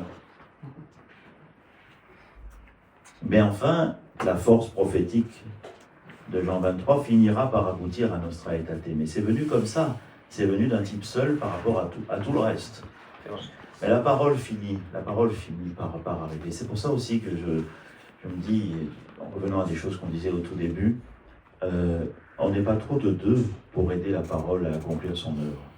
Quand dans Isaïe, il dit oui, comme la pluie descend sur la terre et ne remonte pas sans avoir accompli ce qu'elle doit faire, ainsi ma parole, eh bien la parole de Dieu, elle a besoin qu'on l'aide. Et il me semble que dans la façon dont nous pouvons envisager aussi en quoi nous sommes différents et complémentaires, c'est aussi le service que nous pouvons rendre à la parole, paradoxalement, pour qu'elle accomplisse sa mission en dépit de toutes les vicissitudes et de tous les Jonas qui dorment en nous. Merci, monsieur. Alors on va faire un petit bond dans le temps et on va enfin arriver à cette fameuse déclaration Nostra Aetate dans Concile Vatican II. Ah, moi j'ai une histoire corse. Non, mais C'était là, voilà. Et bon.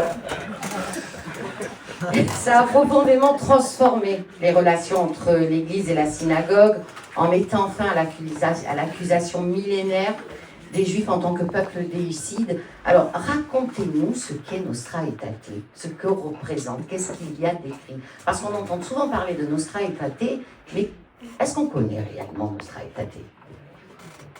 Alors, Nostra Aetate, c'est 4 statuts différents avant d'arriver au texte final.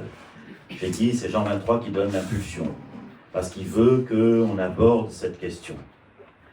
Mais pour l'instant, il n'y a rien de fait. Il demande au cardinal Béat, qui commence à travailler, qui se heurte à des oppositions plutôt politiques. D'ailleurs, toujours, aujourd'hui encore, l'ombre portée des conflits politiques pèse sur la réalisation concrète des relations interreligieuses.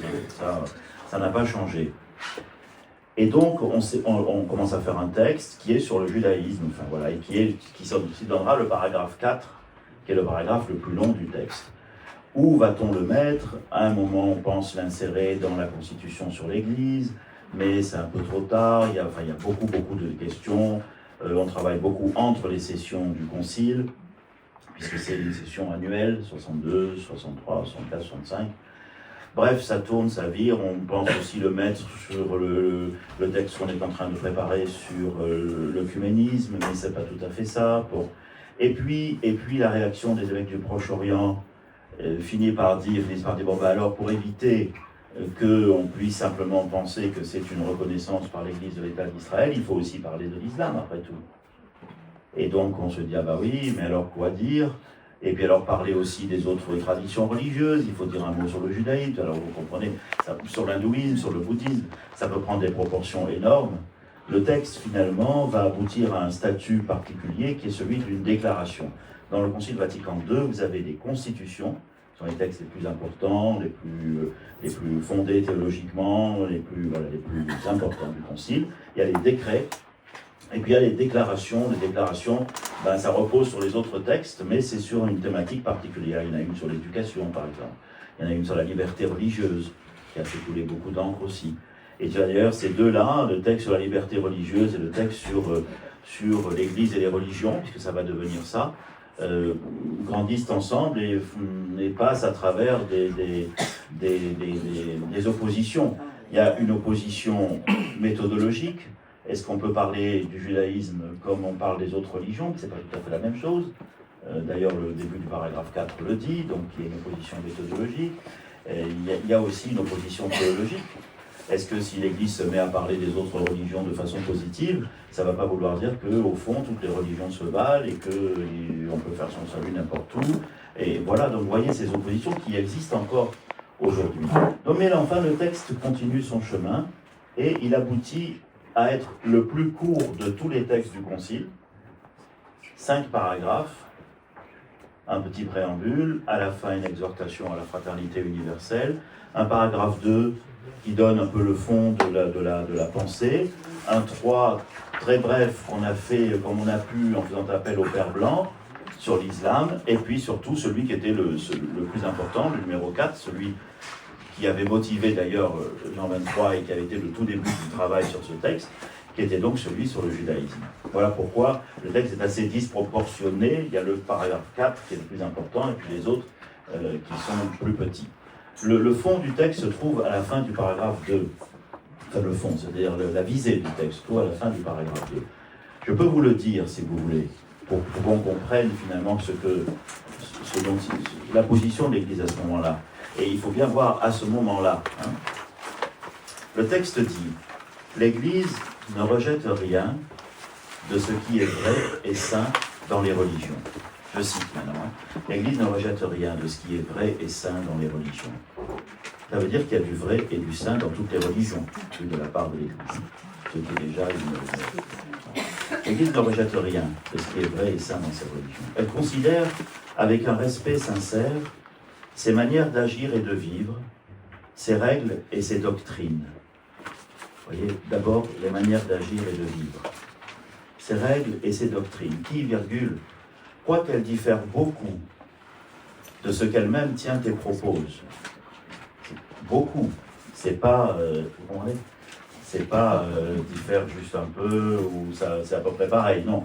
Quoiqu'elle diffère beaucoup de ce qu'elle-même tient et propose, virgule, cependant, apporte souvent, c'est-à-dire ni jamais ni toujours, souvent, un rayon de la vérité qui illumine tous les hommes. Point.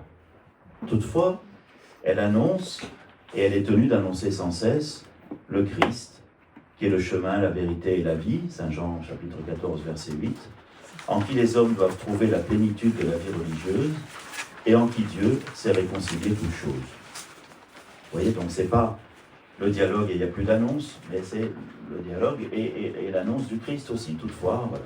Point. C'est pourquoi elle exhorte ses fils pour que, avec prudence et charité, par le dialogue et la coopération, c'est important ces deux mots, le dialogue et la coopération, virgule, et tout en témoignant de la vie et de la foi chrétienne, virgule, ils reconnaissent, préservent et fassent progresser les valeurs socio-culturelles, humaines et spirituelles qui se trouvent dans ces religions. Point. C'est la fin du paragraphe 2. Là, vous avez la ligne de crête sur laquelle Nostra Aetate met l'Église. Et il faudra des années pour l'éprouver, pour voir ce qu'on a. Vous voyez, l'Église ne rejette rien et respecte parce que les rayons de la vérité illuminent tous les hommes. Tout homme, toute femme est créé à l'image et à la ressemblance de Dieu. Et on pourra dire comme saint Paul, tout homme, toute femme est un frère ou une sœur pour qui le Christ est mort. Ça, on réalise ça, ça change tout si vous le réalisez sérieusement. Toutefois, elle annonce le Christ, parce que c'est sa mission. Elle est tenue d'annoncer sans cesse le chemin, la vérité et la vie. Et c'est pourquoi elle exhorte ses fils. Le dialogue, la coopération, la prudence, la charité, et tout en témoignant, de reconnaître et de faire progresser toutes les valeurs qui se trouvent dans toutes les religions. Voilà la pointe du texte, voilà le chemin tracé par Nostra Aetate pour la suite, et nous sommes en train d'approfondir ce chemin. Je vous remercie. Florence? Avec Vatican II, l'Église catholique a changé son regard sur elle-même et sur les autres. Les rabbins ont-ils changé leur regard sur l'Église catholique après Nostra Aetate? Évidemment. Évidemment, parce qu'il n'y a pas cette même méfiance. Les rabbins, je dirais, c'est un chemin assez exceptionnel. Aujourd'hui, par exemple, le cardinal Lustiger, qui était cardinal archevêque de Paris, emmenait des étudiants du séminaire cathédral, le séminaire qu'il avait fondé, il les emmenait étudier le Talmud dans des yeshivot à New York. Mais je vous mets au défi de penser à ça, d'imaginer ça en 1920. Et pourtant, en 20, il y a eu la Première Guerre mondiale, les cultes se sont retrouvés, il y a la fameuse pièce de Flegg, la maison du bon Dieu, voilà. Mais non, c'était impensable. Lustiger a pu le faire. Nous relançons, je retourne à New York en novembre prochain. Ah, moi, tant que Thierry Breton n'a pas le droit d'aller en Amérique, je ne vais pas en Amérique. Ah ouais, moi j'ai dit ça. Tant qu'il n'a pas le droit d'aller en Amérique, lui qui a voulu défendre nos enfants contre les dérives terrifiantes des GAFA, eh ben, j'estime que si lui a parlé à la New York, lui qui a pris notre défense à tous, enfin, non, ce n'est pas d'enfant, pas... Enfin...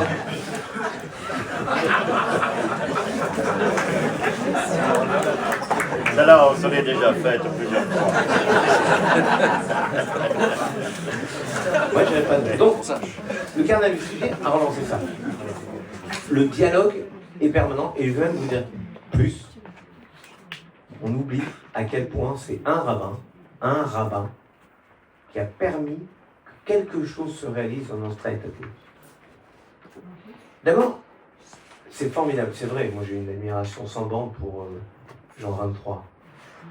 Mais quand même, c'est pas lui qui est pape quand est publié Nostra Aetate. C'est Paul VI. Et on oublie ce pape qui lui-même a fait un chemin incroyable, qui endosse la volonté. Le cardinal vous l'a expliqué tout à l'heure, il nous l'a dit. C'est un homme, le pape, qui dit on mettra ça à l'agenda. Et il se bat contre des mouvements contraires dans l'Église. Et d'ailleurs, il ne peut pas aller au bout de ce qu'il aurait voulu. Parce que le plus jeune cardinal qui participe à cela, non, il est évêque encore à l'époque, c'est Karol Wojtyła, qui est le plus jeune à cette époque.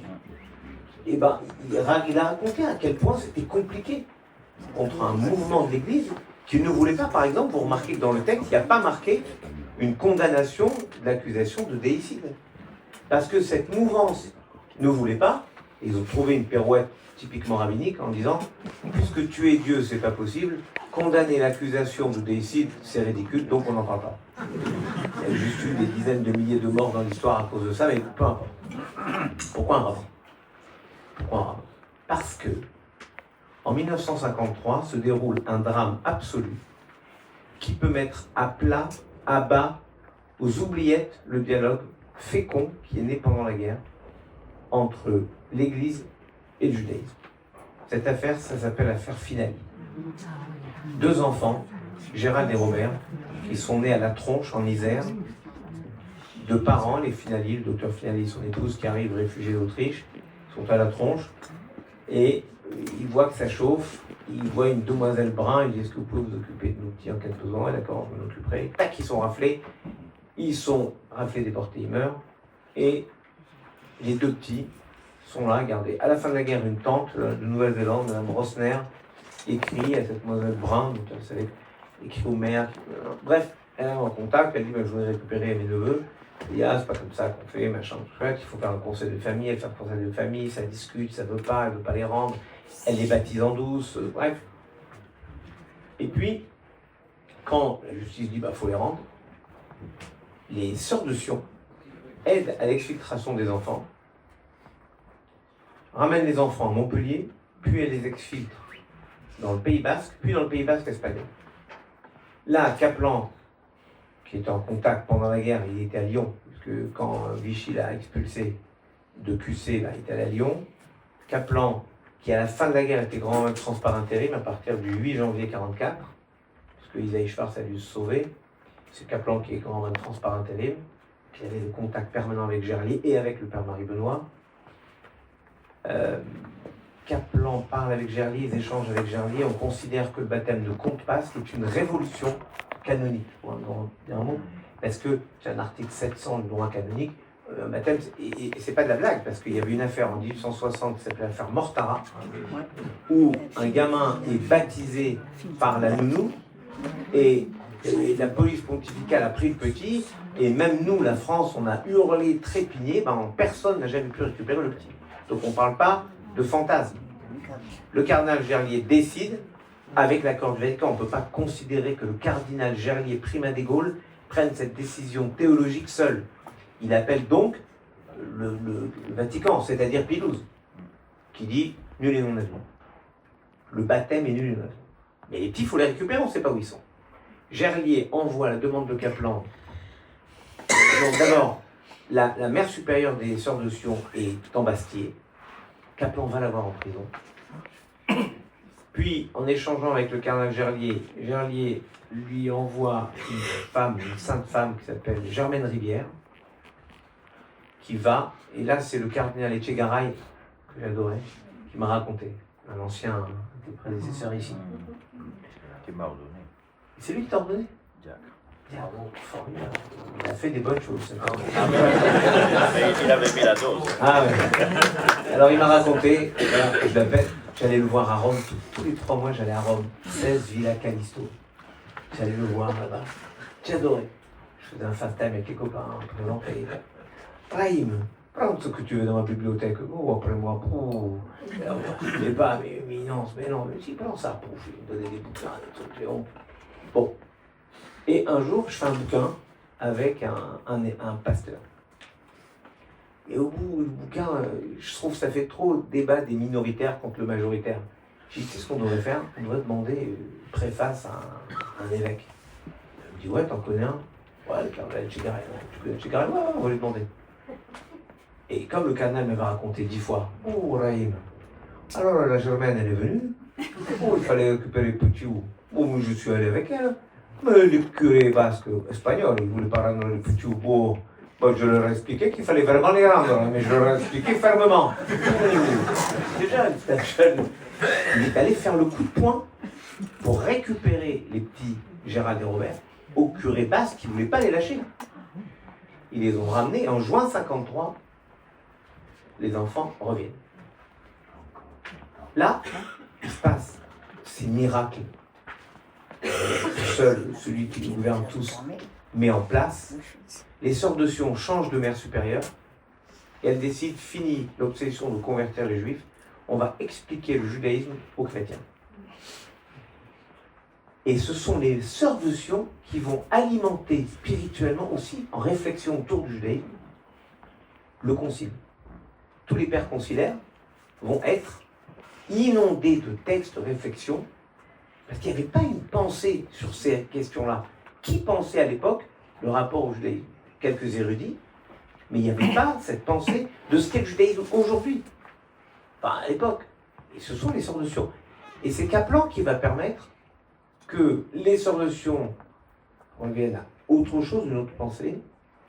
Et c'est Kaplan qui va permettre, avec l'aide de Gerlier, Gerlier a été incroyable dans cette affaire, parce qu'il a été capable de faire ce que Georges Braque a appelé de manière merveilleuse l'inversion des choses. Georges Braque est un peintre et un artiste extraordinaire, qui en plus a été un grand combattant de la Première Guerre mondiale et un résistant dans la Seconde, parce qu'il a un milieu artistique pas, disons, en norme. Enfin, cela ne nous regarde pas. Et Georges Braque a dit « J'aime la règle qui corrige l'émotion, et j'aime l'émotion qui corrige la règle. » Il y a la règle, c'est le roi canon. Et à un moment, il faut être capable de comprendre que l'émotion qui aurait été créée par cette règle aurait été telle qu'elle aurait brisé la règle. Et donc, et le cardinal Gerlier et le grand rabbin Kaplan permettent cette rencontre qu'au fond, un pape qui n'était pas forcément sur cette ligne va endosser à son tour pour suivre cette parole prophétique de Jean 23. Et pour moi, ça va plus loin parce qu'il y a un continuum assez extraordinaire. Donc, il y a le texte, et le cardinal vous a expliqué, c'est très... Pour moi, c'est exactement ça. Ce texte, c'est « Nous ne sommes pas les seuls à avoir la vérité ». C'est la fin du chapitre 2. « Nous ne sommes pas les seuls à avoir la vérité ». Bien sûr qu'on professe que... Moi, je trouve formidable l'Église, mais si je trouvais si formidable que ça l'Église, je deviendrais catholique. Et c'est pas le cas. Donc je pense que moi, je suis dans le judaïsme, je suis le judaïsme, mais je veux que les catholiques soient de bons catholiques. Que les protestants soient de bons protestants, les musulmans de bons musulmans, les athées qui restent athées s'ils veulent, mais du moment qu'ils sont humanistes, ça me va bien aussi. Donc en fait, l'Église dit ça, elle dit chacun et chacune a sa part de vérité. Donc on n'a pas la seule vérité. En revanche, ce qui est extraordinaire, c'est qu'à un moment, une belle théorie comme ça, il faut lui donner du concret. Paul VI. Il va... Paul VI, ça doit être un cousin du pape François. Le pape François est très fort. Il va à Strasbourg, c'est pas en France, c'est en Europe. Il va à Marseille, c'est pas en France, c'est en Méditerranée. Il va en Corse, à tourner d'accord, c'est pas en France. Mais... ah ouais. Paul VI va à Jérusalem, mais c'est pas en Israël, c'est en Terre Sainte. En Terre Sainte, d'accord. Et il fait le chemin, n'empêche que, il fait le chemin. Bon, le malheureux Jean-Paul Ier, voilà, c'est rapide. Jean-Paul II, lui, l'homme des symboles. Vous en avez parlé tout à l'heure, c'est le padre qui en a parlé tout à l'heure, le père Raphaël, qui a dit tout à l'heure, c'est le passage de son discours à la synagogue. Je n'ai fait que traverser un fleuve, et c'est pourtant le voyage le plus long qu'un pape n'ait jamais accompli.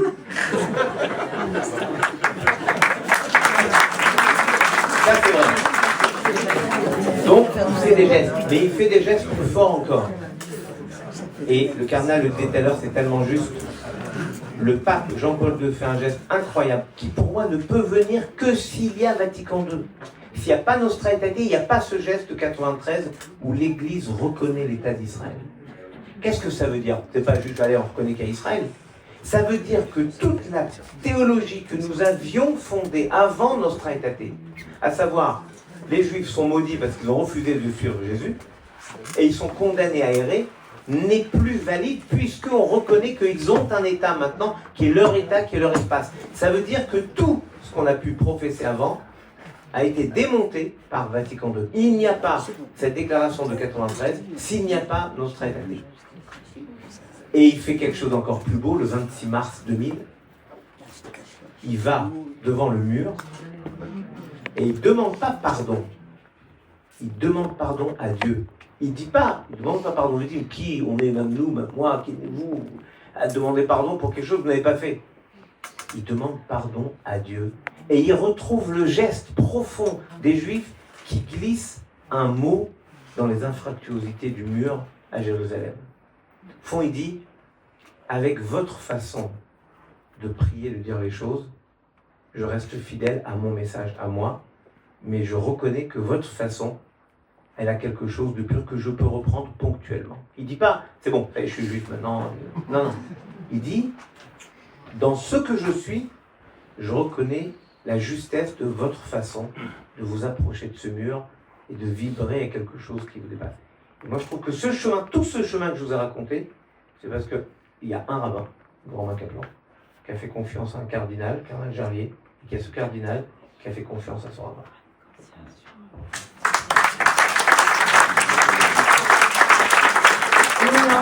Beaucoup de juifs et catholiques ignorent le contenu, l'importance de Nostra Aetate. Pourquoi est-elle restée si méconnue? Doit-on aller plus loin? Ou alors on peut considérer tout simplement que cette déclaration a fait son œuvre? Alors, elle est... Oui, évidemment, on peut aller plus loin. Évidemment, on peut aller plus loin. Et on n'a pas manqué d'essayer de le faire. Et je pense qu'elle a quand même été un peu plus connue que simplement confidentielle. Mais il y en a encore beaucoup de travail à faire. Je voudrais aussi, par rapport à ce que le grand rabbin a dit tout à l'heure, qu'on n'oublie pas tout le travail qui, c'est plus dans l'ombre, évidemment on en a beaucoup parlé des papes, mais même pas dans l'ombre, je pense à tout le travail de témoignage chrétien. Donc ici à Marseille, ça a été très important. Je pense à Joseph-Marie Perrin, les Dominicains. Je pense à le travail théologique qui a été fait par Henri de Lubac, par Charles Journet, par Maritain, par beaucoup d'autres, Marou, beaucoup d'autres ont préparé le travail. C'est-à-dire, un truc d'un pape, ça ne tombe pas du ciel, si je puis dire. C'est quelque chose qui est préparé par l'humus. Non, mais c'est vrai. Non, mais c'est vrai. Il y a tout un humus qui prépare. C'est à un moment, le fruit il est presque mûr, mais il n'est pas encore... voilà. Et donc là, il y a eu beaucoup de choses qui ont été faites avant. Et ça, c'est très important. Et donc, dans la réception de Nostra Aetate, il n'y a pas simplement la lecture de Nostra Aetate. Il y a tout ce que, dans notre vie aujourd'hui, nous vivons dans les relations interpersonnelles, parfois sans même avoir lu Nostra Aetate. Mais nous avons, dans les relations, dans le concret des choses. J'évoquais Gérard Grange, on peut évoquer d'autres personnes encore ici. Mais, vous voyez, on parlait du dialogue interreligieux au début. Bien sûr qu'il faut des textes, et c'est très important. Bien sûr qu'il faut des paroles qui donnent l'orientation. Mais l'essentiel, ça se joue dans les relations interpersonnelles. Nous, on ne ferait jamais ça avec Raïm. Si on n'avait pas une relation amicale, si j'avais pas été mangé chez toi il n'y a pas longtemps, pour participer, je le dis quand même, voilà. Non mais c'est des choses comme ça. Et c'est parce que ça se fait que petit à petit, ce dont parle le texte, Je te dis que ce dont parle le texte devient beaucoup plus Éminence, réel. j'imagine que vous avez déjà été invité à déjeuner chez le grand rabbin de Marseille, peut-être. Pas encore. Chef. Pas encore. Chef. Mais nous, on a été invités chez le cardinal. Ah oui, c'est grave. On On comme ça, on finit par fumer Shabbat. Hein. Grâce à Nathalie. Grâce à Nathalie. Alors, donc vous voyez, c'est tout ça qui fait qu'il faut faire connaître des textes, mais il faut encourager la relation interpersonnelle. Nous, c'est ce qu'on essaye de faire. C'est très important. S'il vous plaît. Alors, je veux juste rajouter un petit mot à quelque chose d'extraordinairement formidable que vient de dire le cardinal, très juste. C'est l'histoire avant. Et moi, je ne peux, tous les noms que tu as cités, c'est juste, je ne veux jamais oublier, jamais occulter le nom de Charles Péguy. Parce que Péguy a rendu accessible une forme de culture juive, de présence juive au monde chrétien. Il l'a fait avec les cahiers de la quinzaine parce qu'il présentait des textes aussi bizarroïdes que des textes de Zangwill. Frank Zangwill, qui est un écrivain anglais, juif anglais, qui parlait des shtetl. Bon. Mais il a rendu ses racines juives glorieuses, les racines juives du christianisme, alors que ce n'était pas la mode du tout à l'époque, on ne peut pas dire que ce soit la mode à l'époque. Il a rendu ses racines consubstantielles à ce qu'était la foi catholique. Une foi catholique profondément gallicane, c'est-à-dire profondément française, qui ne pouvait pas se penser sans ses racines juives. Il était, je crois, l'un des premiers à revendiquer ce message double, c'est-à-dire cette filiation profondément française, cette terre de France, et en même temps, que serons-nous sans judaïsme? Et moi, quand j'ai été élu grand de France, Paris Match, pendant photo, j'ai hésité pour la couverture entre Clooney et moi, finalement c'est Clooney qui a fait, mais c'était une erreur. Ouais, de peu. Ils m'ont demandé de faire une photo. Moi, je déteste qu'on me prenne en photo. J'ai dit OK. En plus, c'est Caroline Pigaudier, elle passe son temps avec les papes, c'est faisait avec moi. Mais j'ai dit OK, allez Caroline, viens, on fait la photo. J'ai voulu qu'on fasse cette photo devant le monument aux morts, dans la cour de la grande synagogue de la Victoire, où vous avez 4 immenses plaques de granit qui rappellent le nom des soldats juifs morts pendant la Première Guerre mondiale. Il y a dedans, par exemple, le nom de Nissim de Camondo, sur lequel j'ai écrit un petit bouquin. Et une passion folle pour Nissim de Camondo et cette famille. Et donc, il y a le monument aux morts, et à côté du monument, une petite plaque, à la mémoire de Charles Péguy, offert par son épouse Charlotte, qui a tenu à ce que son nom soit associé à celui des Israélites morts comme lui pour la France. Voilà. Et c'est devant ce monument, avec la plaque de Péguy, que j'ai voulu être photographié parce que je sais ce que nous devons collectivement à Péguy dans la réaffirmation de ces racines juives du catholicisme et du christianisme. Ah oui. Merci de rappeler Péguy. On sait aussi la fascination d'Isaac pour Péguy, au lycée La Canale. Et cette proximité, cette amitié, enfin bon, Péguy n'a pas survécu à la Première Guerre, mais voilà, Jules Isaac doit énormément aussi à Péguy. Il y a un texte de Péguy, du coup, qui me revient en t'écoutant, et qui est peut-être, qui dit quelque chose de ce que nous sommes en train de vivre. C'est un texte qui s'appelle « Les honnêtes gens ». Vous savez, les honnêtes gens ne mouillent pas à la grâce, parce qu'ils ont tellement une armure avec leur propre moralité, ils sont tellement sûrs d'eux, tellement sûrs d'avoir raison, tellement... rien ne peut pénétrer leur armure. Et comment voulez-vous du coup que la grâce pénètre? Les honnêtes gens ne mouillent pas à la grâce, et c'est leur drame. Et nous, vous voyez, il a fallu ce qui s'est passé aussi, pour que nous mouillions un peu plus à la grâce. Et la grâce, c'est aussi de reconnaître que je sois juif ou que je sois chrétien, je ne peux pas décliner mon identité sans évoquer une altérité qui lui est plus ou moins constitutive.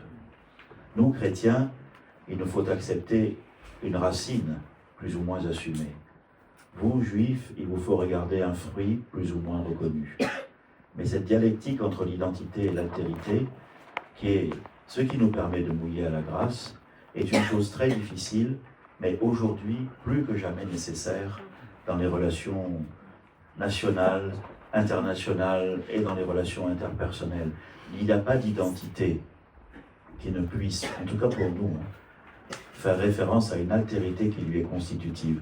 Moi, quand j'ai expliqué Nostra Aetate, je ne commence pas par lire même le paragraphe 2, je dis aux chrétiens, je dis ouvrez la Bible. Mais la Bible, vous voyez bien que c'est une reliure entre un Premier Testament et un Nouveau Testament.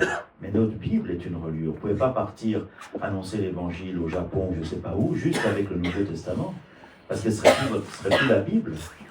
Il y a besoin, même si au Japon, ils sont où, je ne sais pas où, moi, ils peuvent être très très loin de l'histoire d'Israël. Mais n'empêche que notre Bible, c'est une reliure. C'est-à-dire que malgré ce que Marcion voulait faire, Marcion a été condamné en 144. C'est-à-dire il voulait extirper des écritures chrétiennes tout ce qui était juif. Donc pas besoin de Premier Testament, et même dans les écritures du Nouveau Testament, on pouvait enlever un certain nombre de textes qui étaient beaucoup trop juifs. Marcion a été condamné en 144, mais le virus du marcionisme, comme dit Camus à propos du bacille de la peste, peut rester longtemps caché dans les plis d'un linge au fin fond d'une armoire, avant de se réveiller et d'envoyer le malheur sur les cités qui jusque-là étaient tranquilles, ou je ne sais plus quel est le texte à la fin. Eh bien, le virus du marcionisme, il a réapparu au fil des siècles. Et ce qui s'est passé au moment de la Shoah, c'est encore une émergence de ce virus. Et donc, il y a Nostra Aetate à faire connaître, il y a surtout ce virus à combattre, et ça passe par cette dialectique, altérité, identité, sans laquelle, grâce à Peggy, nous savons que nous ne mouillerions pas à la grâce.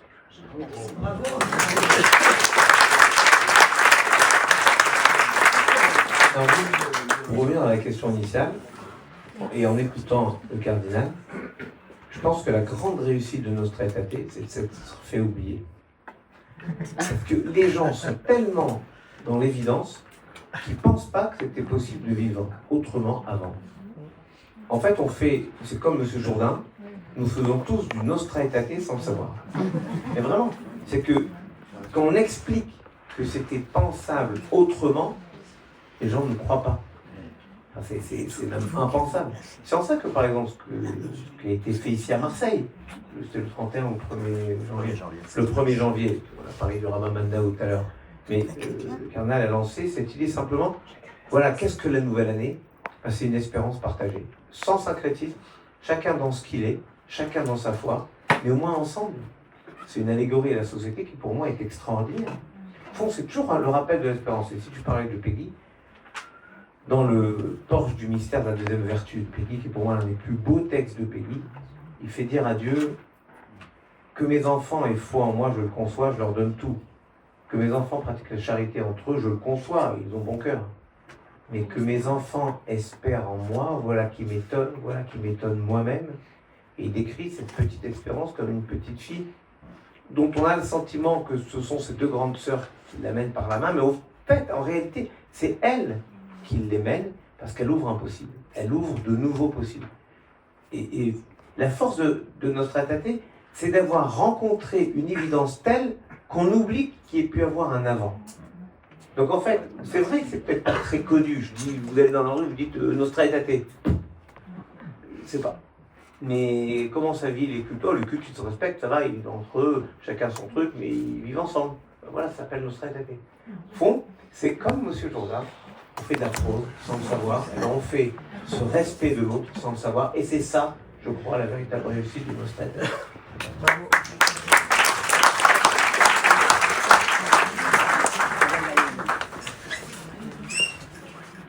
Raïm Corsia, vous aimez citer Apollinaire, vous l'avez cité tout à l'heure. Il y a un vers qui a inspiré l'un de vos derniers ouvrages, Jamais les crépuscules vaincront les aurores. Étonnons-nous des soirs, mais vivons les matins. Dans le dialogue, il y a des aurores et il y a aussi des crépuscules et des nuits noires. On voulait revenir, et la question est pour vous, Éminence, sur le 7 octobre. Vous avez vu comment il est revenu? Au début, oui, monsieur le rabbin, je m'assure, Jean-Faux, nous nous sommes beaucoup posé cette question. Nous avons posé la question et elle voulait vous la poser. Et moi, je suis gentille. Je voulais vous demander, avons-nous été suffisamment présents aux côtés des Juifs dans la nuit noire du 7 octobre? et dans celles qui ont suivi. On n'est jamais assez présent à sa famille, à des amis. Mais je pense que le drame a été tellement fort qu'il a atteint les frères chrétiens que nous sommes. Et je pense que on peut toujours, comme dans une famille, on peut toujours trouver des gestes plus justes, des paroles plus fortes. Mais je crois qu'on a fait ce qu'on pouvait faire là. Enfin, en tout cas, je ne sais pas sur quoi porte exactement la question, mais il me semble que le choc a été terrible. Le choc a été terrible. Moi, je peux attester. Ouais. C'est à moi de tester. Moi, je peux attester. Parce que le prédécesseur à la conférence des évêques, donc je ne peux pas incarner la vie. Mais je peux vous dire que la réaction de l'Église a été fidèle au psaume 91 qui dit « Immo anochi betzara ». Avec lui, je suis dans la souffrance. Et vraiment, c'était un temps incroyable où les catholiques et les protestants, il faut être honnête, les deux, dans la conférence des responsables de culte, ont imposé un texte commun, qui était un texte à la fois de condoléances, de fraternité et d'espérance. Ils l'ont imposé à tous les autres cultes, nous évidemment, mais moi j'allais pas imposer un texte. C'est parce que les chrétiens catholiques et protestants ont imposé ce texte qu'il a été signé par tous les cultes. Et je peux vous garantir que je ne suis pas certain que 4 jours après, il aurait pu être signé. C'est la pression vraiment forte avec mon logo fort, qui était présent à la conférence de l'époque, l'archevêque de Reims, et du pasteur, c'était déjà... Ah non, c'était le précédent. Peut-être c'était François, je ne sais plus qui est là. Claveroli. Ouais, soit le pasteur Claveroli, soit le pasteur Krieger, un des deux. C'est les deux... Non, c'était Krieger. C'était Krieger.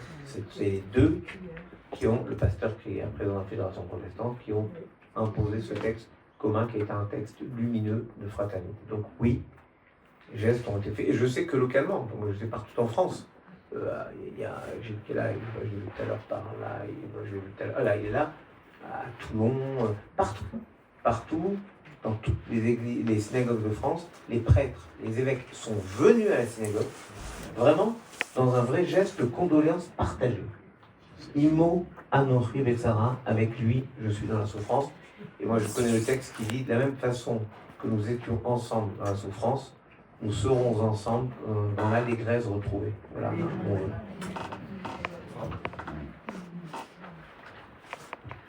Je cherchais le micro.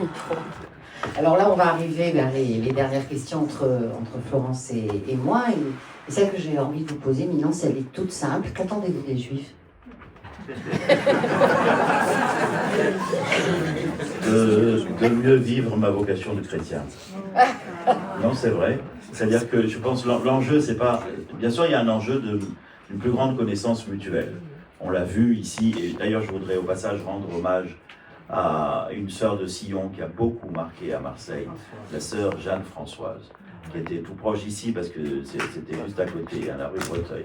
Elle a fait un travail merveilleux, tout simple, en expliquant les fêtes juives, ça a commencé comme ça, et puis en permettant d'aller plus loin. Mais voilà, c'est ce travail-là, très bien. Donc la connaissance mutuelle est nécessaire.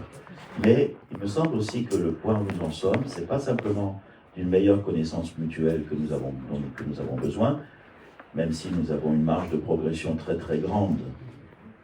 Parce qu'il ne s'agit pas de comprendre le judaïsme tel qu'il était à l'époque de Jésus, il s'agit de comprendre le judaïsme tel qu'il est aujourd'hui, tel qu'il s'est enrichi spirituellement, dans sa mystique, tout au long de ces 2000 ans.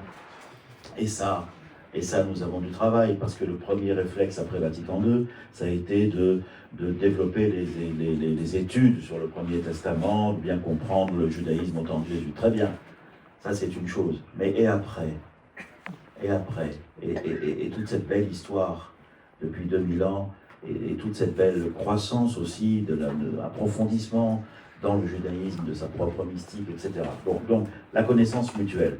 Mais ce qu'il faut ajouter, c'est la compréhension par chacun de la vocation de l'autre. la part que je lui donne. Ce qu'on disait au tout début, la part que je lui donne. C'est pas une concession, c'est une reconnaissance que le Seigneur nous a appelés, comme disait Lustiger, que tu citais tout à l'heure, héritier en indivis, à cause de la promesse. Et donc, ça, c'est un travail qui nécessite une conversion, pas une conversion à la foi de l'autre, mais c'est une conversion en profondeur à la parole. Et ça, nous pouvons progresser dans la compréhension par chacun de la vocation de l'autre. Et donc, ce que j'attends, moi, c'est que par ce dialogue, eh bien, je sois amené à mieux comprendre ma propre vocation de chrétien. Voilà. Voilà ce que je veux dire.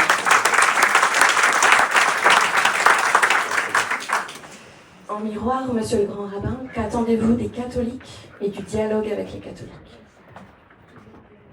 Pareil.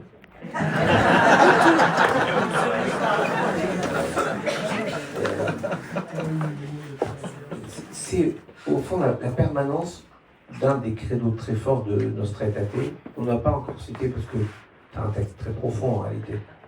C'est les dons de Dieu sont irrévocables. Et il faut qu'un catholique vive avec ça et accepte, et c'était très juste, non pas de parler d'un judaïsme de l'époque des évangiles, mais aujourd'hui le judaïsme, qu'est-ce que c'est? Comment ça se vit? Et vous savez, moi je rends grâce chaque fois que je peux le faire, je le fais. Je rends grâce par exemple à l'enseignement catholique. Nos enfants, qui malheureusement parfois ne peuvent plus aller dans certains espaces publics. Il y a eu un livre d'un proviseur de collège technique ici à Marseille qui a raconté comment il reçoit une famille de personnes qui reviennent d'Israël. Ils sont dans le quartier, ils veulent inscrire leurs petits dans son établissement. Et le proviseur raconte dans son livre qu'il leur dit, écoutez mes amis, j'aimerais bien, mais je peux pas, c'est pas safe pour lui, je vais vous trouver une autre école. Voilà où on en est. Saint-Michel de Picpus, par exemple, dans le 12e arrondissement à Paris, un tiers des enfants sont juifs. Et jamais l'école, l'enseignement catholique, ne les oblige, par exemple, à suivre le catéchisme. Ils leur mettent même en place des rabbins qui viennent leur faire un cours pendant que les autres suivent le cours de catéchisme. C'est une façon magnifique, républicaine, laïque, de vivre ce qu'est le caractère propre. Non pas le caractère propre de l'Église, mais le caractère propre de chacun et chacune des élèves. Il faut qu'on reconnaisse là. Ce que l'Église fait là, c'est pour nous aider. Pour être honnête avec vous, ils prennent aussi dans les écoles catholiques beaucoup d'enfants musulmans qui ne peuvent pas, pareil, pour les mêmes raisons, être dans certains établissements scolaires. C'est terrifiant ce que je vous dis. Mais c'est la triste réalité, triste et banale réalité. S'il n'y avait pas l'école catholique, on ne pourrait pas vivre cela. En France, quoi qu'on en dise, ce que j'attends de l'Église catholique, c'est de porter les grands combats pour la société. Je parlais d'ailleurs de la fin de vie, mais les questions de tant et tant de questions de bioéthique, les questions de la dignité. Je vous ai dit comment le cardinal nous avait bouleversés pendant ses vœux en parlant à la fin de la précarité, de la pauvreté. C'est pas juste un truc où on dit tout va bien, tout va aller bien. Comment on s'occupe des plus faibles pour les relever. Et s'occuper, moi quand j'étais rabbin à Reims, dans ma rue, il y avait le secours catholique, le secours populaire et les restos du cœur. J'habitais là, moi. Donc on faisait tous le mix. J'ai jamais vu qu'on demande un certificat de baptême au secours catholique pour s'occuper des gens. Comme nous, à Lausée, on n'a jamais demandé quoi que ce soit.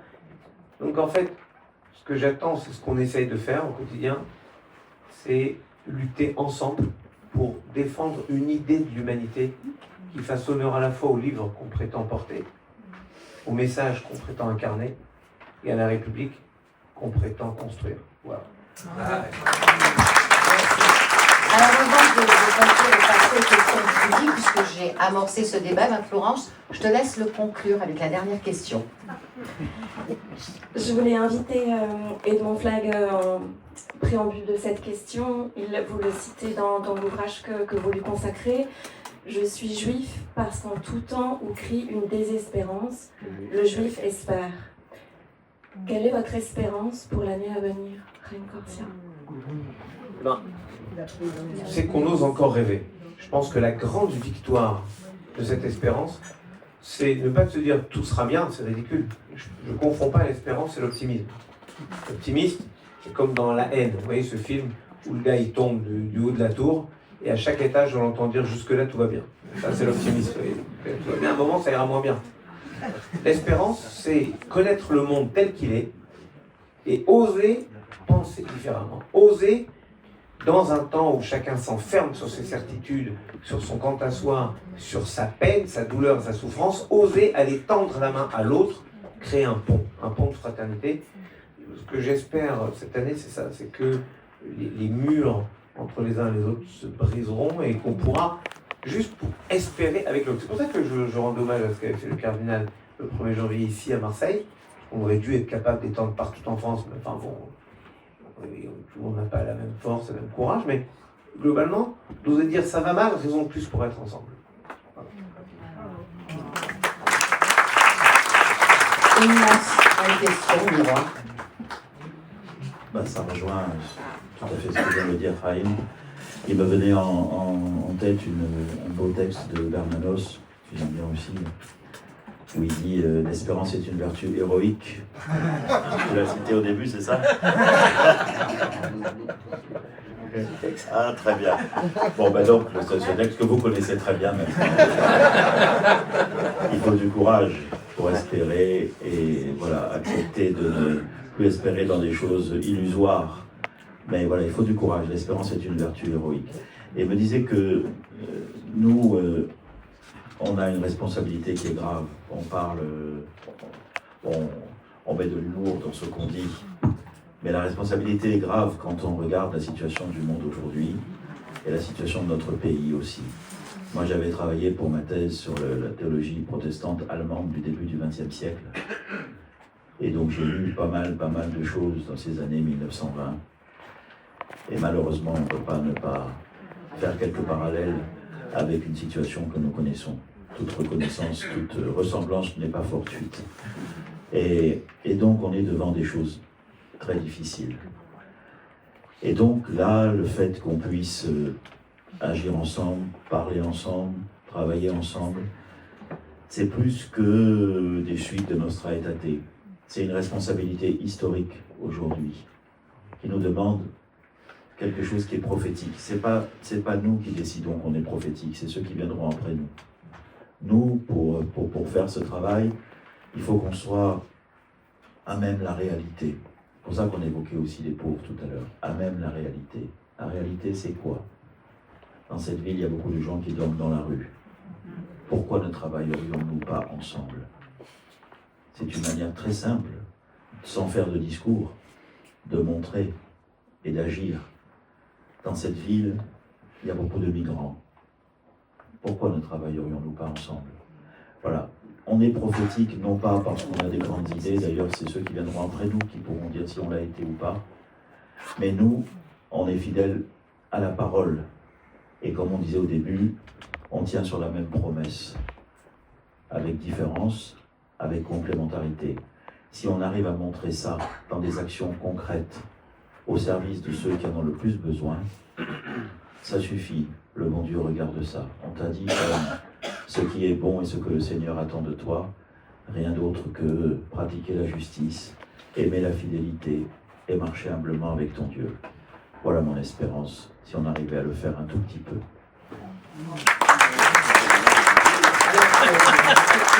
Monsieur Laurent Rabin, je vous remercie infiniment. Et juste avant les questions du public, Laurent, je voulais m'adresser à toi. Et je voulais terminer juste en te donnant une petite citation tirée de l'Évangile. La paix soit avec vous. Petra Shalom, Verol Asher Lecha Shalom. Amen. Je vais traduire. Sois en paix ta maison, en paix tout ce qui t'appartient. Amen. Merci.